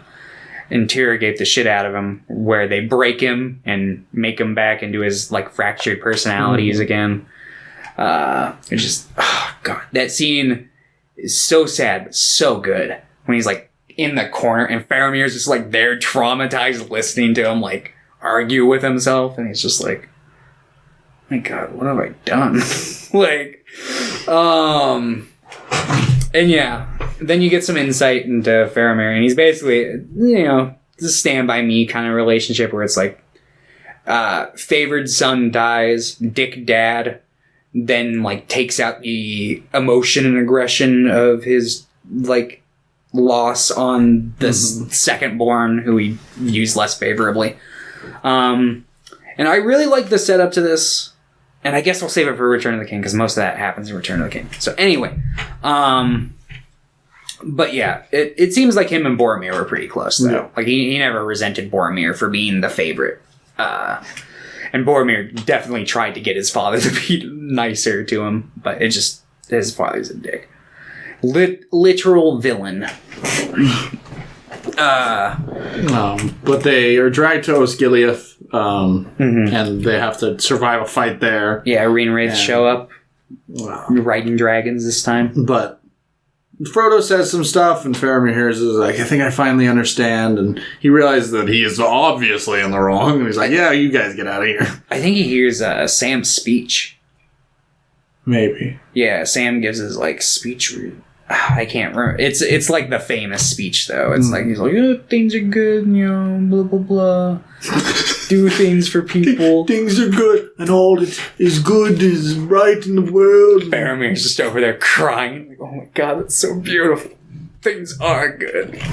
But, yeah, so he's basically like, you guys are so wholesome. And, yeah, I'm probably going to get sentenced to death for doing this, because my father really wants the ring. Because there's a whole scene where, like, he basically, like, held up, like, Boromir's like, I don't know if I should, like, we should bring the ring here. And he's like, no, we must. And yeah, so he's just like, okay, yeah, I guess I'll just, let you guys go about your business on your journey then. So he does. And then we get one final scene with Smeagol Golem, where he's like basically just like, he's like, we're gonna kill them. Yeah. He's like, we can't kill them. He's like, well, let her kill them. And it's like, okay, let's go. Yep. And yeah. Also, here's the quote, because it's good, even if I'm not good. Frodo's like, I can't do this, Sam. And Sam's like, I know. It's all wrong. By rights, we shouldn't even be here. But we are. It's like in the great stories, Mr. Frodo. The ones that really mattered. Full of darkness and danger they were. And sometimes you didn't want to know the end. Because how could the end be happy? How could the world go back to the way it was when so much bad happened? But in the end, it's only a passing thing, the shadow. Even darkness must pass. A new day will come. And when the sun shines, it will shine out the clearer. Those were the stories that stayed with you, that meant something, even if you were too small to understand why. But I think, Mr. Frodo, I do understand. I know now. Folk in those stories had lots of chances of turning back, only they didn't, because they were holding on to something. What are we holding on to, Sam? That there's some good in this world, Mr. Frodo, and it's worth fighting for. Yeah. Like, damn, that's some good-ass shit right there. Yeah. And that line is also kind of meta, because I don't know, because I haven't read The Two Towers, but he has that line where it's like we're not even supposed to be here right now. It's because they're not in Osgiliath at that point. They don't. Yes. Yeah, Faramir does not take them anywhere. Mm-hmm. He just shows up, talks to them, and then they leave. Yep. But yes.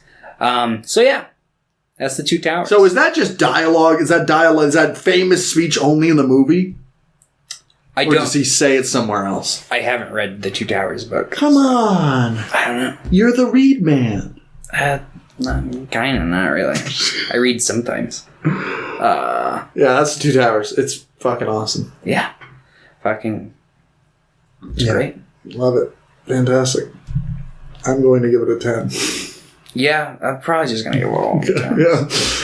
Let's talk about Return of the King. All right. A lot of fucking shit happens in this movie. Yes. Like a lot.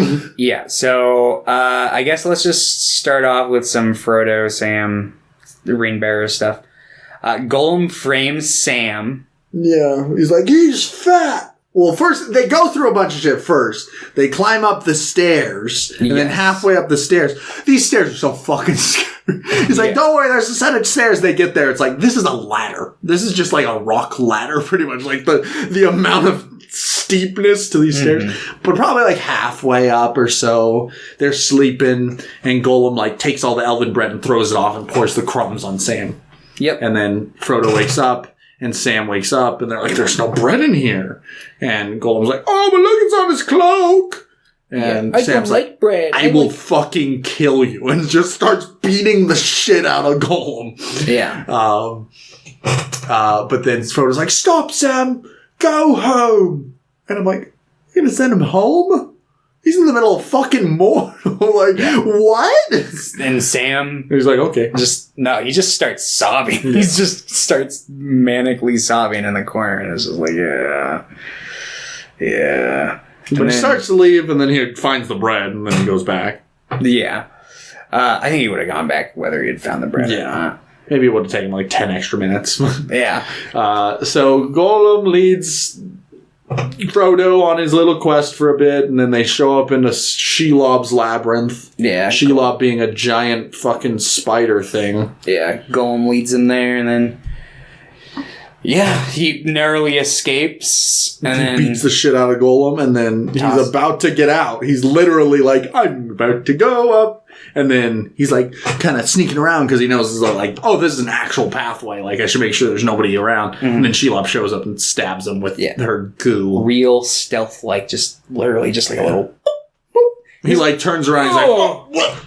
And then he's like foaming at the mouth, and you're like, oh, I think Elijah Wood just actually died. Yeah, and then she starts webbing him up, and then here comes Sam to the rescue. He's like, God, let him go, you fucking bitch. Yeah, and he goes ham, dude. This is one of the best fights. He's like, I'm gonna fucking kill you. Yeah, he's got like fucking Galadriel's like shining light of hope, and he's got like Stain in the other hand. And he's like, God, like he like gets the night or the light knocked off, and he like fights with the sword for a little bit, almost gets stabbed a couple times, and he's like, and he picks it back up, and he's like, and eventually just like stabs her really good once in the gut, and she's like, oh. And then she runs away. She's like, oh, I don't want to. She's like, this is not worth it for this small little hobbit thing. Yeah. And then he's like, no, Frodo's dead. I forgot to mention when Frodo's fighting Gollum and just fucking like punches Gollum off the cliff, and Gollum's like, ah! Yeah, it happened. He's not dead though. Yeah, he'll be back in like 20 minutes. No. Yeah. I mean 4 hours because this movie's fucking long. Yeah. So yeah, then fucking a bunch of goblins show up. Sam's hiding. Yeah, because Sam's like, Frodo's dead. And they give some exposition. They're like, oh, one of Shelob's prey. He's not dead. He'll be up in a couple hours. And Sam's just like, I'm a fucking idiot. And I'm like, Sam, how would you know this? Yeah, it's like, he looks pretty dead. I don't blame you for thinking. Like he looks dead when he wakes up too. He's like, yeah. Well, to be fair, a ghost? He kind of looks like death from this point on. Yeah, he's like, like, oh no! Yeah, but Sam took the ring at that point because he's like, well, Frodo's dead. I gotta finish this. And then he's like, Frodo's not dead. I gotta go save Frodo. So then he sneaks up in there, and they're all at this point fighting over his mithril chainmail like shirt. Mm-hmm. So they almost all kill each other. Yeah, there's like 6. It's like a full house when Frodo goes in, and then like Sam shows up, and pretty much everyone's gone. And he tries to scare some of them. He's like, and they back off, but then they see him. They're like, oh. And then he just fucking destroys them. And he's like, this is for Frodo! This is for the Shire! And then what's the like? I don't remember. He's like, this is for me! No, or some shit. It's not. It's like for second breakfast. It's like some weird like. This one's for like the Buckland Forest or like some weird kind of like in-world obscure kind of thing. At least I think so. I don't remember what it was. But yeah, he goes up, he wakes Frodo up, or Frodo's up, and Frodo's about to be like murked by one of the goblins that was originally fighting over the chainmail. But then, you know, Sam comes in and commits murder. Fucking kills the orc, and then, yeah, Sam's like, oh, it's okay, I have the ring, and he gives Frodo the ring back, but they do that weird, like, echo, like, quiet kind of sound effect when, like, Frodo's asking about the ring, implying that Sam's, like, kind of resisting a little bit. He says this is for my old gaffer, which is like his dad. He's, because I guess it's not shown in the movies as much, but the mirror that Frodo looks in Fellowship that shows him like the future if like he gives away the ring or whatever, where like the Shire's burned down. Sam also looks at it and he sees his dad die. No. So he's like, I will fucking kill you. Yeah. But fucking what's it called? Yeah, so he gives him the ring after that little bit of hesitation. And Frodo gets real fucking... He's like, takes it back. Oh, we also forgot to mention earlier, one of the seeds that Gollum planted was like, he's like, he'll pretend that he wants to help. He'll try to take the ring. And Sam is like, Frodo, you're like a dying dude. Yeah. Can I take the, like, you see these giant welts on Frodo's like neck, and Frodo's like, argh! And Sam's like, can I just hold the ring for a little? I'm a little worried about you. He's like, no. Yeah. And Frodo's like, no, this is my burden to bear. And Sam gets it from that point. He never asks again. Mm-hmm. He's just like, all right.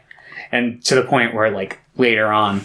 the greatest line in anything ever? Yeah, I can't carry the ring. But I can carry it! I feel like even if I was in the fucking theaters, I feel like everyone would be clapping at that. Yeah, I feel like I would be cheering. I'd be like, holy fuck! Yeah, he just picks him up and just fucking Rudy runs up the side of the volcano. Sean Astin, holy fuck. Yeah, Sean Astin. So, this was like, he's so good. Yeah.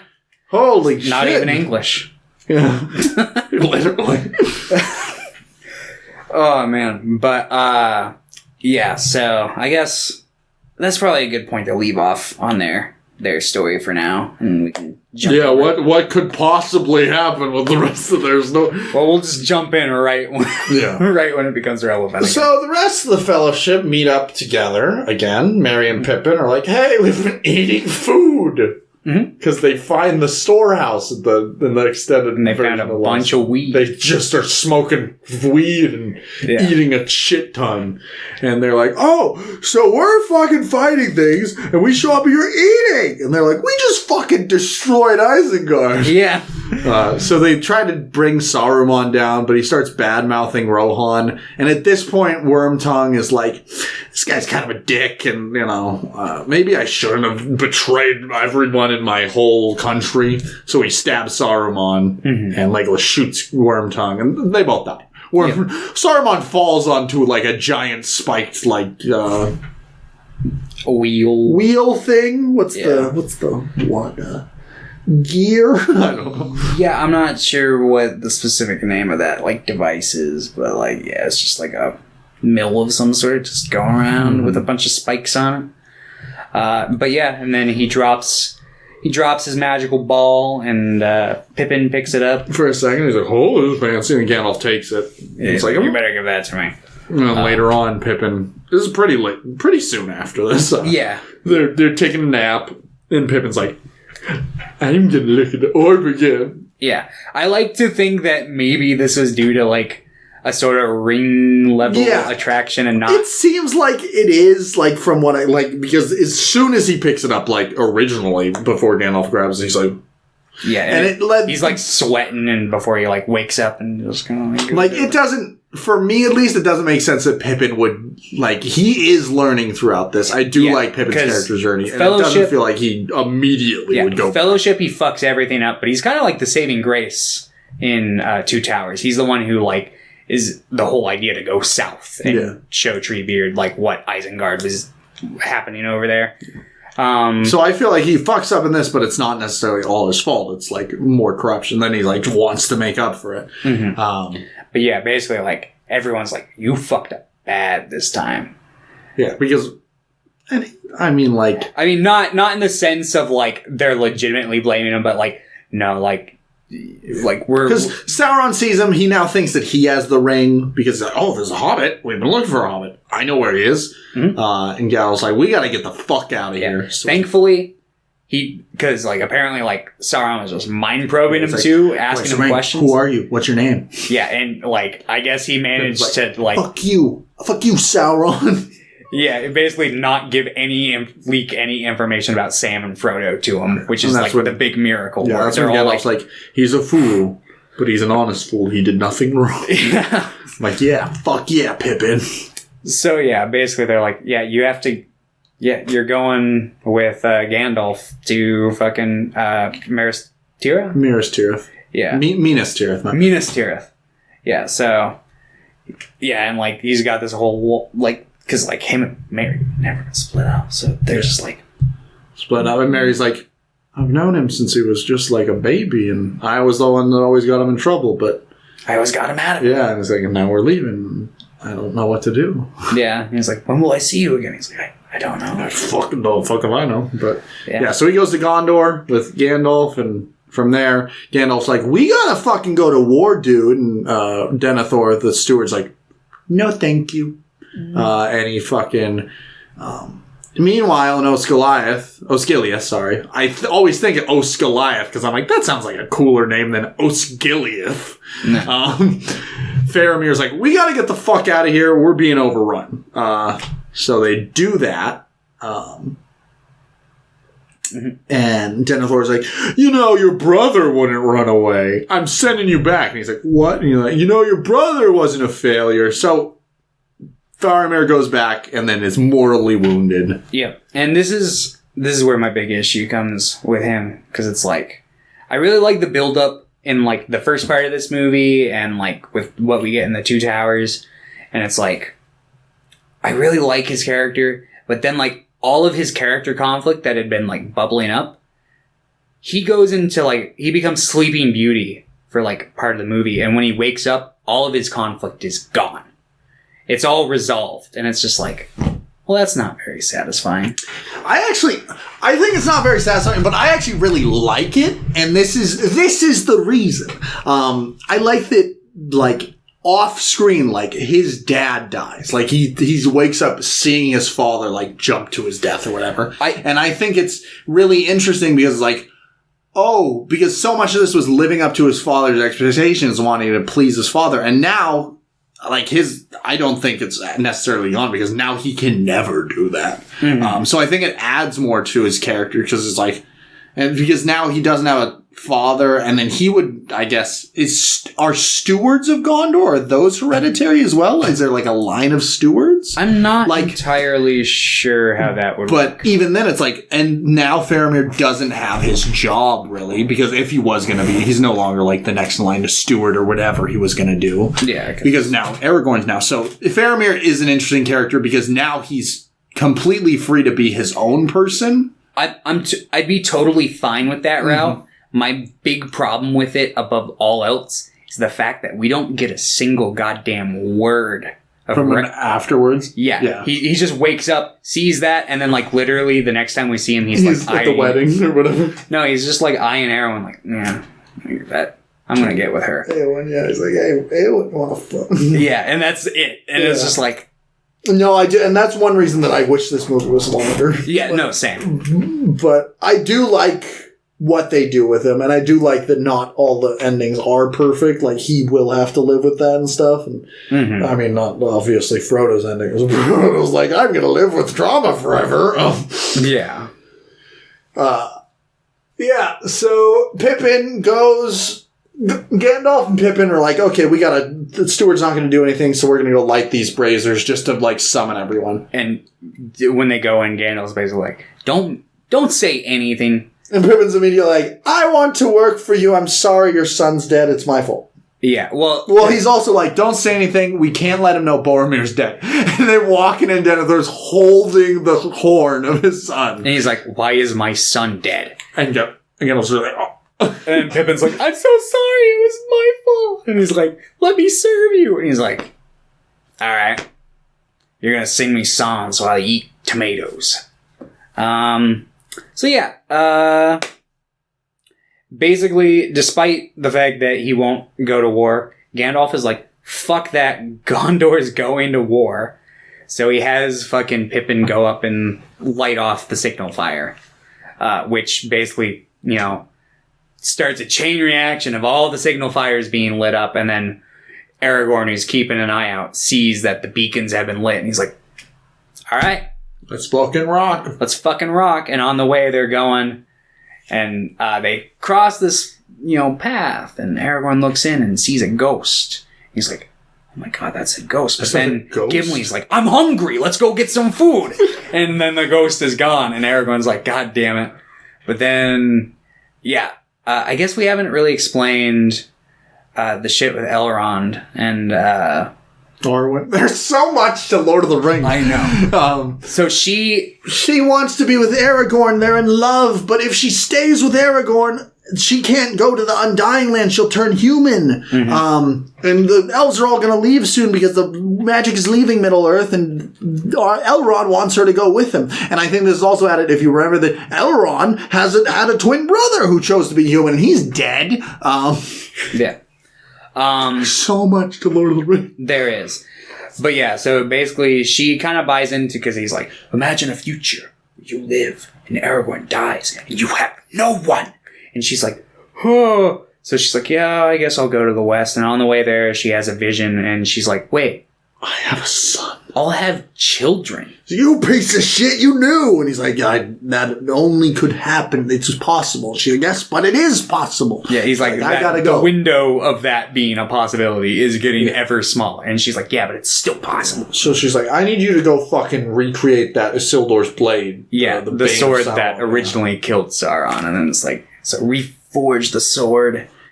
And he does, and he shows up, he's like, take this, bitch. And yeah, so Elrond gives him the sword, and he's like, you also need to go into the ghost cave. Yeah, and basically, a long time ago, with Isildur in the Battle of Sauron, the people of the mountains, the mountain men, they were like, we'll fight for you, and then just didn't show up. They're like, fuck that, we're not gonna die. So they were cursed. So basically, they're stuck in the mountains until they fulfill the oath. Yeah. So Aragorn's like, come with me. And he's like, nobody's dumb. We're stuck here forever. There's nobody in this we line. only listen to the King of Gondor. And then he shows them the blade. No, like, that was destroyed. So they try to fight him, and the ghosts are impenetrable because they're ghosts. But he's like, and he stops it with his magic sword, and they're like, whoa! And then the cave starts coming down. They're like, we gotta get out of here! Yeah, and they almost and then die. They're like, I guess we don't have a ghost army. And then the ghost just shows up behind him. He's like, I'm in.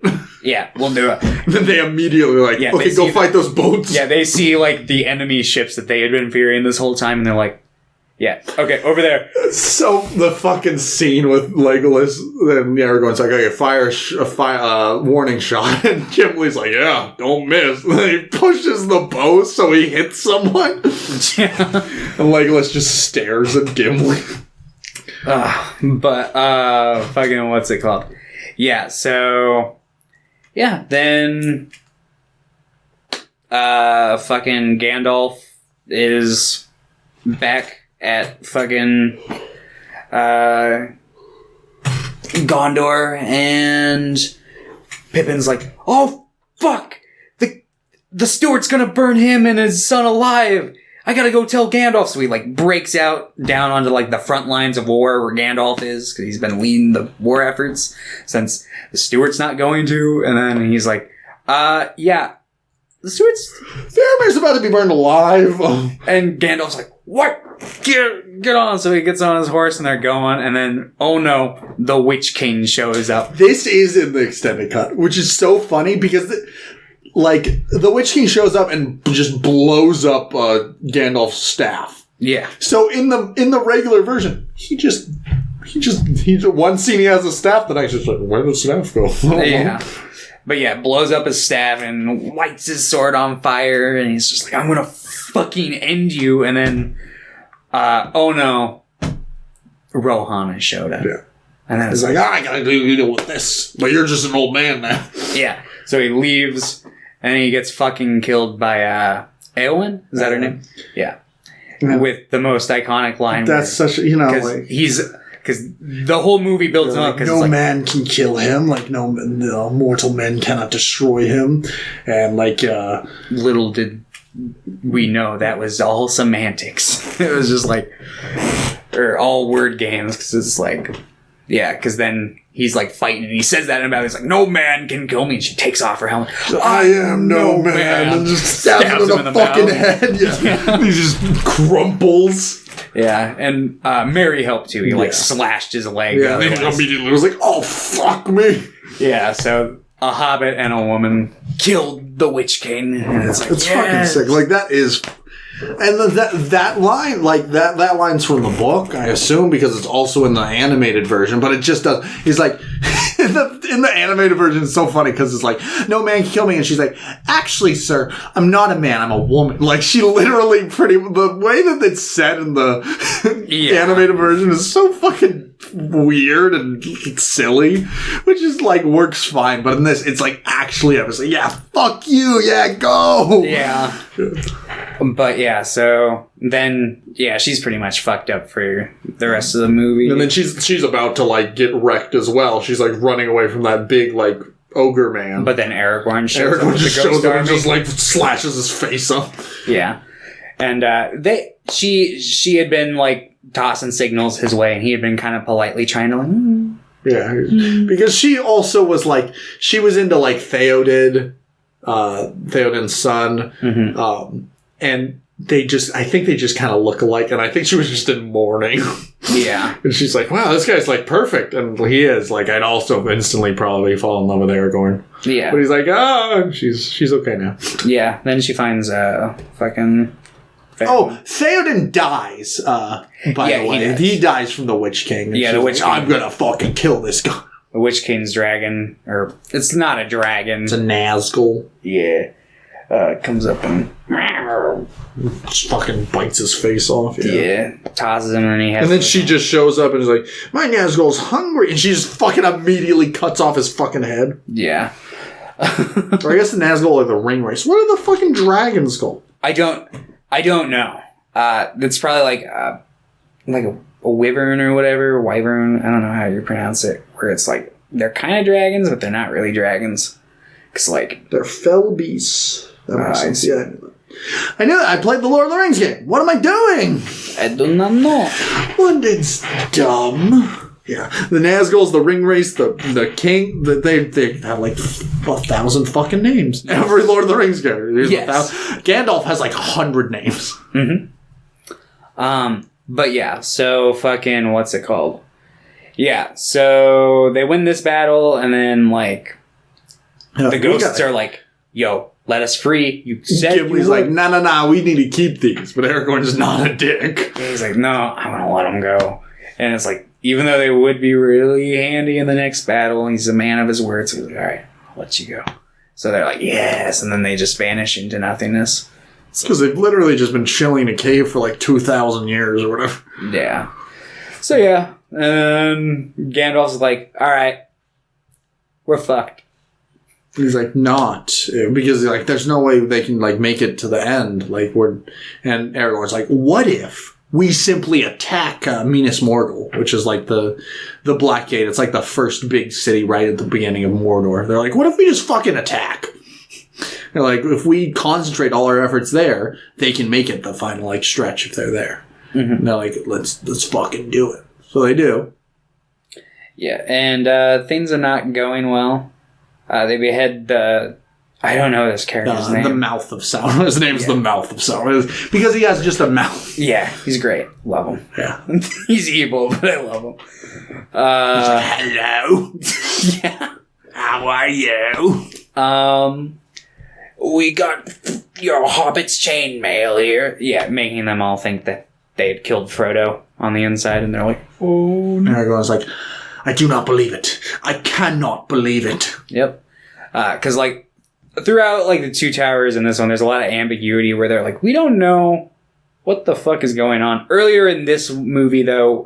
so you talk to Faramir, and they get confirmation that he's alive. But they're like, hey, Gandalf, just so you know, they're going to fucking Shelob's lair. And he's like, oh, fuck. Yeah, he's like, that's not good. And I'm like, Gandalf, what path did you expect them to take then? Yeah, did you think they were going to go through the Black Gate? Yeah, honestly, of all the paths, they probably took the safest. Yeah, maybe one big spider. Probably not as bad as, like, billions of orcs. Yeah. They do get... There is, like, the orc scene where they do have to wear the orc armor after that, and then they get absorbed into the... Where there's march. a whip, there's a way. Unfortunately, that song did not make it into these movies. It should have. Oh, we forgot the Pippin song that was playing earlier. That's a good song. Sad. Mm-hmm. And then, what's it called? So they're basically, like, fighting this battle. Has a sick-ass speech, and then they fight this battle.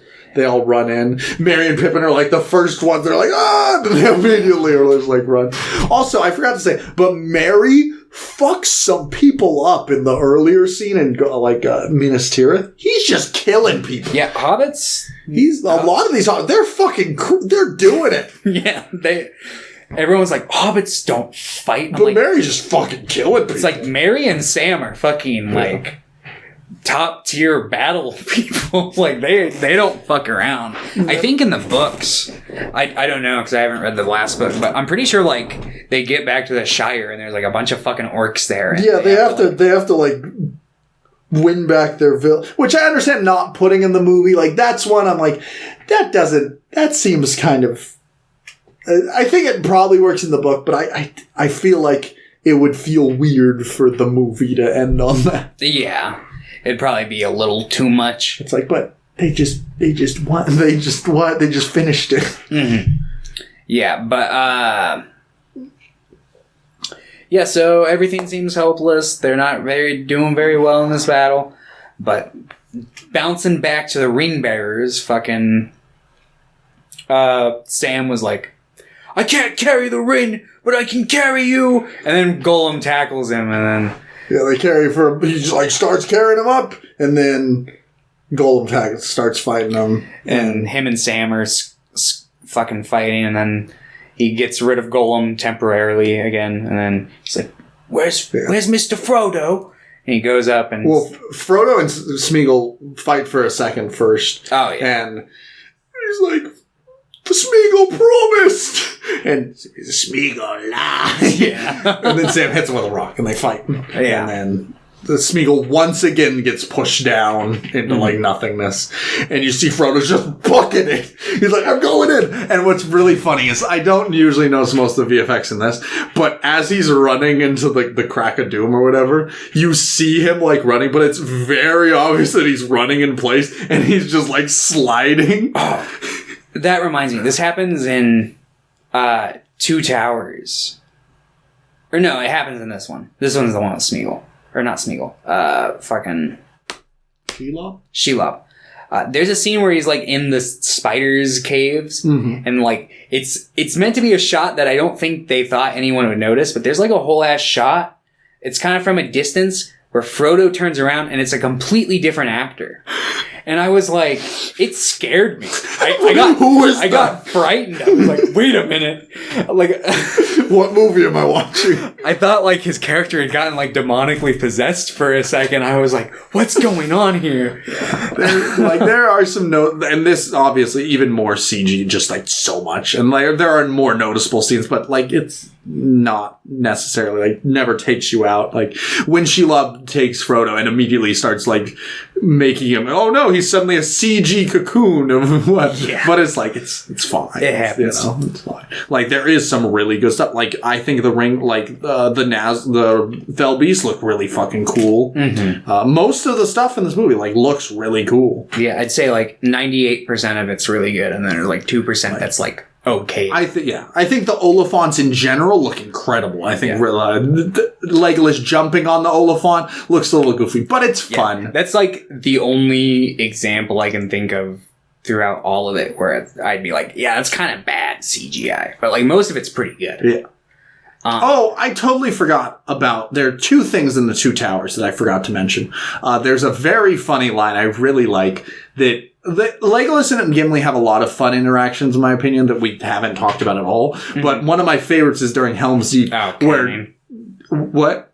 Counting the kills. But no, before that, Gimli is standing there and he can't see over. And Legolas is like, would you like me to describe it to you? Or do you want a box? And he just starts laughing and he's like, oh! And it's just like a fun little thing. I also really like in Helm's Deep when Aragorn's like, we could jump over, and Gimli's like, throw me. He's like, I can't make it. Don't tell the elf. Like, it's just that just adds to there. There's a line earlier where, like, someone suggests throwing him. He's like, no one throws. Like, it's highly offensive to throw a dwarf. And it's like, so it kind of comes back to that. Yeah. And then also in Helm's Deep, Legolas like surfs down the stairs on a shield shooting. It's so goofy and fun. Yeah. Like I really like that Legolas is always just fucking stoic or being really fucking stupid. Like it's funny. Yeah, they also have that like drink off. Yeah, and he's like, I'm feeling a tingling in my fingers. Yeah, and he just immediately passes out. I guess I won. But yeah, fucking what's it called? Yeah, so Sam makes his way into the mouth of Mountain Doom, and he's like, sees Frodo standing there holding the ring. He's like, just let it go! You toss it in! Get rid of it! Destroy it! And Frodo is just like, no. Yeah. Because he can't do it.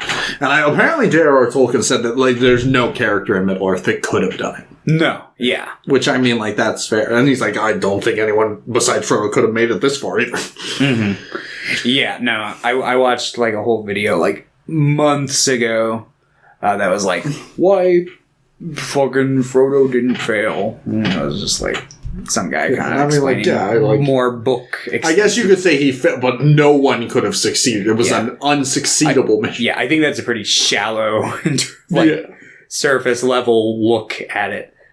I feel like that's something like Pierre would like shit post, or probably ironically, but I could see him being like, "No, Frodo failed." But maybe I don't know.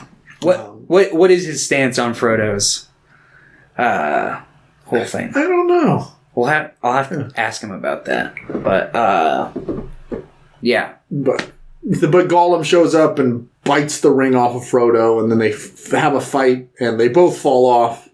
But Gollum immediately falls in the lava, and is like, whoa! He's like smiling, he's like, hey, I'm coming! And then he's like, oh. Yeah, he tries to and then the ring sits at the top of the lava for a bit before sinking down, and Frodo's like, ah! Yeah. And Sam like grabs him, and it literally looks like Frodo's about to just kill himself. He's like, I'm so fucking done with this world, and I like can barely hold on. And Sam's like, don't you dare let go. Yeah. So he grabs him, and they get out, and it's like, oh, there's lava everywhere. We're about to die anyway because Sauron's dead, the tower's dead, everyone's fled. They won, but it's like they're like, we won, and then they see the volcano erupting. They're like, yeah, and everyone's just like, no, and then like the eagle. Yeah, fucking Gandalf comes riding in on the eagles and picks each of them up, and Frodo wakes up in bed and he's like, Elrond, and everyone's like, such a great reunition. Like, whew. Yeah. And then fucking, he's ecstatic to see everyone, and then fucking Sam comes in and they give each other soft smiles because they both just been through fucking hell together. Love. That too. They gotta be. I mean, yes. How could you not fall in love? Yeah. On this world-ending journey. But then, basically some years go by, 4, I think, and there's a couple things that happen in between. Like, first they go to Minas Tirith, and they go to the coronation of Aragorn as king, which is, and this has one of my favorite lines and things, and the entire one. It's so fucking good, and it doesn't work and it works so well because it's like after like a 12-hour journey with them, because they and then Arwen shows up as well, and they're like, oh, we're together now, yay, it's all good. And then they go up to the 4 hobbits who are just back in their normal hobbit attire. They're like, we're back, we're hobbits again. Yeah, and they bow, and they're like, my friends, you bow to no man. And then he bows, and then every Gondorian citizen bows. And I was like, holy fucking shit, yes! Yeah. Holy fuck. Yeah, so great. And then 4 years pass. Yeah, they go back to the Shire. They go back to the Shire, and then Sam's like, I'm gonna go make out that woman. Yeah. Because there was one woman in Fellowship that he had always been eyeing, but now he has bravery. Mm-hmm. So he does it, they get married, and then 4 years passes. Yeah. And speaking of which, I really like that scene where they're just like at the pub. And it's because they're just all traumatized. Yeah, it's like, fucking, because it's all very, I know J.R.R. Tolkien has that, like, fucking quote where he's like, oh, allegory is not good, but, like, it's like, he's like, I don't like allegories because they're, like, direct comparisons, like a 1-for-1, like, yes, this represents this. He likes, I forget the term he uses for it, but he's basically like, I like things that are less directly inspired, but you can still, like, resonate with the themes inside of them. And, like, there's a lot of, like, World War I, like, effect in The Lord of the Rings. Yeah. And because he was a World War I veteran. I've seen the Tolkien movie. Yes. It was movie. It was something. Yeah, so it's clear that they all come back and they're all, like, fucking, post-traumatic stress disorder, fucking, because, like, everyone around them, is just, they're living peaceful. Same old life. And they're all just sitting there, like, just kind of quietly, just like, And then fucking Sam's the one who, like, kind of breaks the ice. He's like, I'm gonna go ask that girl I always want to ask out. And he just goes up and they're all like, oh, yeah. But one thing I wish is when they saw their wedding, I wish that you could see in the back, it's just like Aragorn and Legolas, just like these really tall people in the back at this Hobbit wedding. Yeah. Apparently I don't know if it happens in the books or if it happens in, like, some of the lore that he wrote, but there's, like, this whole stuff, like, there's, like, a whole little bit that happens, like, after Lord of the Rings that Tolkien wrote about. Mm-hmm. And he actually, like, at one point started developing a sequel to Lord of the Rings that focused on, like, Aragorn's son, but he never made it super far into it. But apparently, like, he makes the Shire, like, its own little, like, kind of, like, governed place within his kingdom, and he, like, basically, like, makes the mayor and the people he brings on to be, like, basically part of his Gondor council is Merry, Pippin, and Sam. So they, like, stay relevant within, like, Aragorn's... Yeah, because Sam becomes the mayor. Yes. It's said it's in the book, but it's also in this movie, in the book that's Frodo's making. It's at the very end. It is like, and Sam, the Samwise, the lowly gardener, became mayor of Hobbiton or something. Yeah, so, they join his, like, council. And it's like, that's cool. So they always have, like, a vote and everything that happens from there on out, I guess. But yeah, anyway. So that happens, and then 4 years, and it's not 4 years from the end of the adventure. It's 4 years to the day of when Frodo got stabbed by the blade. Because he's like, it's 4 years to the day, and I still feel it. But he's like, hey, this book, I finished my part, and there's more for you. And he's like, oh, thanks. And he doesn't really get it yet. But they're taking Bilbo, old-ass Bilbo, who's just rapidly aged the last couple of years. Because he doesn't have the ring anymore. He's like, But they're going to the last boat that's going to the Undying Lands with like Elrond and Galadriel. Mm-hmm. And he's like, they're letting him on because, he had to carry the ring for 50 years. They're like, yeah, we should probably let him do that. He's probably, deserves that. And Gandalf's like, I finished my quest. I'm also leaving. It's very sad. And Bilbo's very cute. He's like, I think I'm quite ready for another adventure. Mm-hmm. Like, oh. And I wish I believed in an afterlife so I could think things like that when I go to die. Yeah, they're not dead. Yeah, totally not. It's totally not like a symbol for heaven. It's symbol, but it's... I mean, they literally... It's really weird in Middle-earth because it's like, it's also actually a place. They aren't actually dying within, like, the world's meta. Yeah. But in terms of, like, what it's meant to narratively represent, yes, they are dying. Yeah. And then Gandalf turns around. He's like, what's going on? Frodo's like, I'm going to... And everyone's just like... No, he literally turns around and is like, Frodo, I think it's time. And Sam's like, what is he talking about? It's so this breaks my heart. I'm like, but it's like Frodo has this just like insurmountable amount of trauma that's happened to him. And like, he doesn't have anyone really. Like Sam has children now and he has a wife. And it's just like, Frodo's just like, he's like, I'm done. And this corruption is never going to heal. This wound's never going to heal. They say that in the Fellowship. Like, they lay these seeds that he's never going to be the same. Mm-hmm. He's like, I'm leaving. So he goes with them. And this is just like, holy fuck.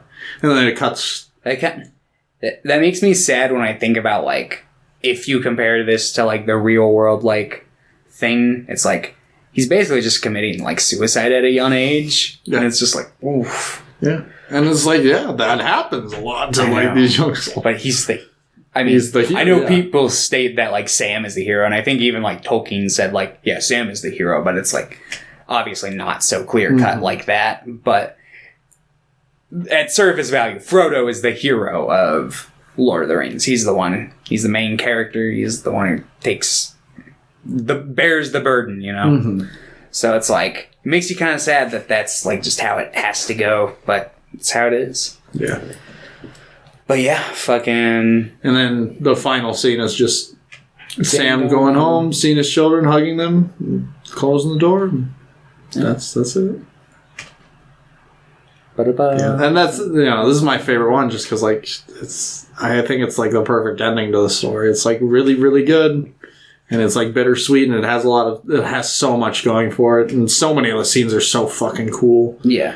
I really don't see, like, I thought maybe I kind of saw it in the past, but, like, I really don't see the gripe that, like, oh man, it just seems like it has so many, like, ending points where it could have ended. I'm like, I don't agree. And I know people are like, but then it just keeps going, like, there's like 5 different endings. I'm like, yeah, but each one's like a minute. It's like, people are like, it's like 20 minutes. I'm like, it's like 5 minutes. Yeah, it's like, that's how long a normal ending. You just spent 12 hours in this goddamn world. You're just ending. You're not going to just fucking end it. You got to fucking give epilogues. It's like, that's one of my favorite things about like fucking fantasy stories is like the epilogues and finding out what happens to the characters after. It's just a cool little thing that you can do. But yeah, fucking Lord of the Rings. It's so fucking good. They're a masterpiece. Yeah. It's just one move. It's just one big movie. Yeah, I mean it's definitely like in 3 different parts, but yeah, it's so good. Like it's so hard to like see it as anything other than just one big like story, though. I've got one other complaint. Not enough ass. 2 other complaints. I think that Andy Serkis, when he plays Smeagol as a hobbit, I don't like that he does the Smeagol voice for it. That's fair. I really like that opening scene. I think it's a good opening scene. But I'm like, why why does he sound like that? It's like no other Hobbit sounds. Are you like saying that the 500 years of corruption didn't change the voice into that? He always. I figured that was like him just going mad in the mountains. But he's like, no, that's just he like, I'm Smith. And I'm like, I guess. I don't know if I really. I wouldn't go fishing with a guy who talked like that. Yeah, well, they were like, that was Smeagol and Deagle. Were they brothers? Or were they hung out because their names were so similar? I don't know. This is why I only hang out with people named like Dundon. Yeah, London and Bundon.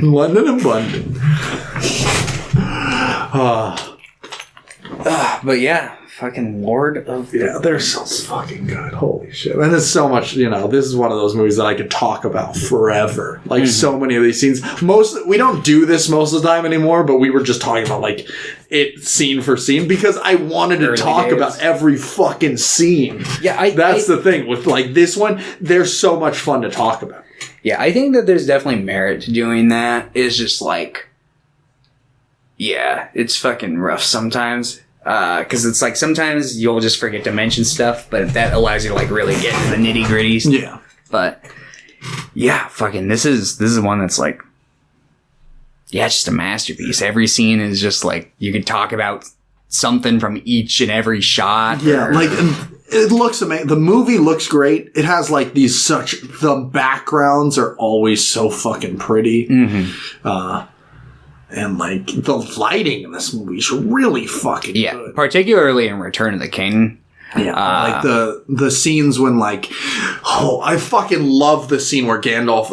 Osgiliath, they're all running from, like, the ring race and the orcs. And Gandalf runs in with, like, his light. It looks so fucking good. It looks like a painting. It's so pretty. Yeah. Oh.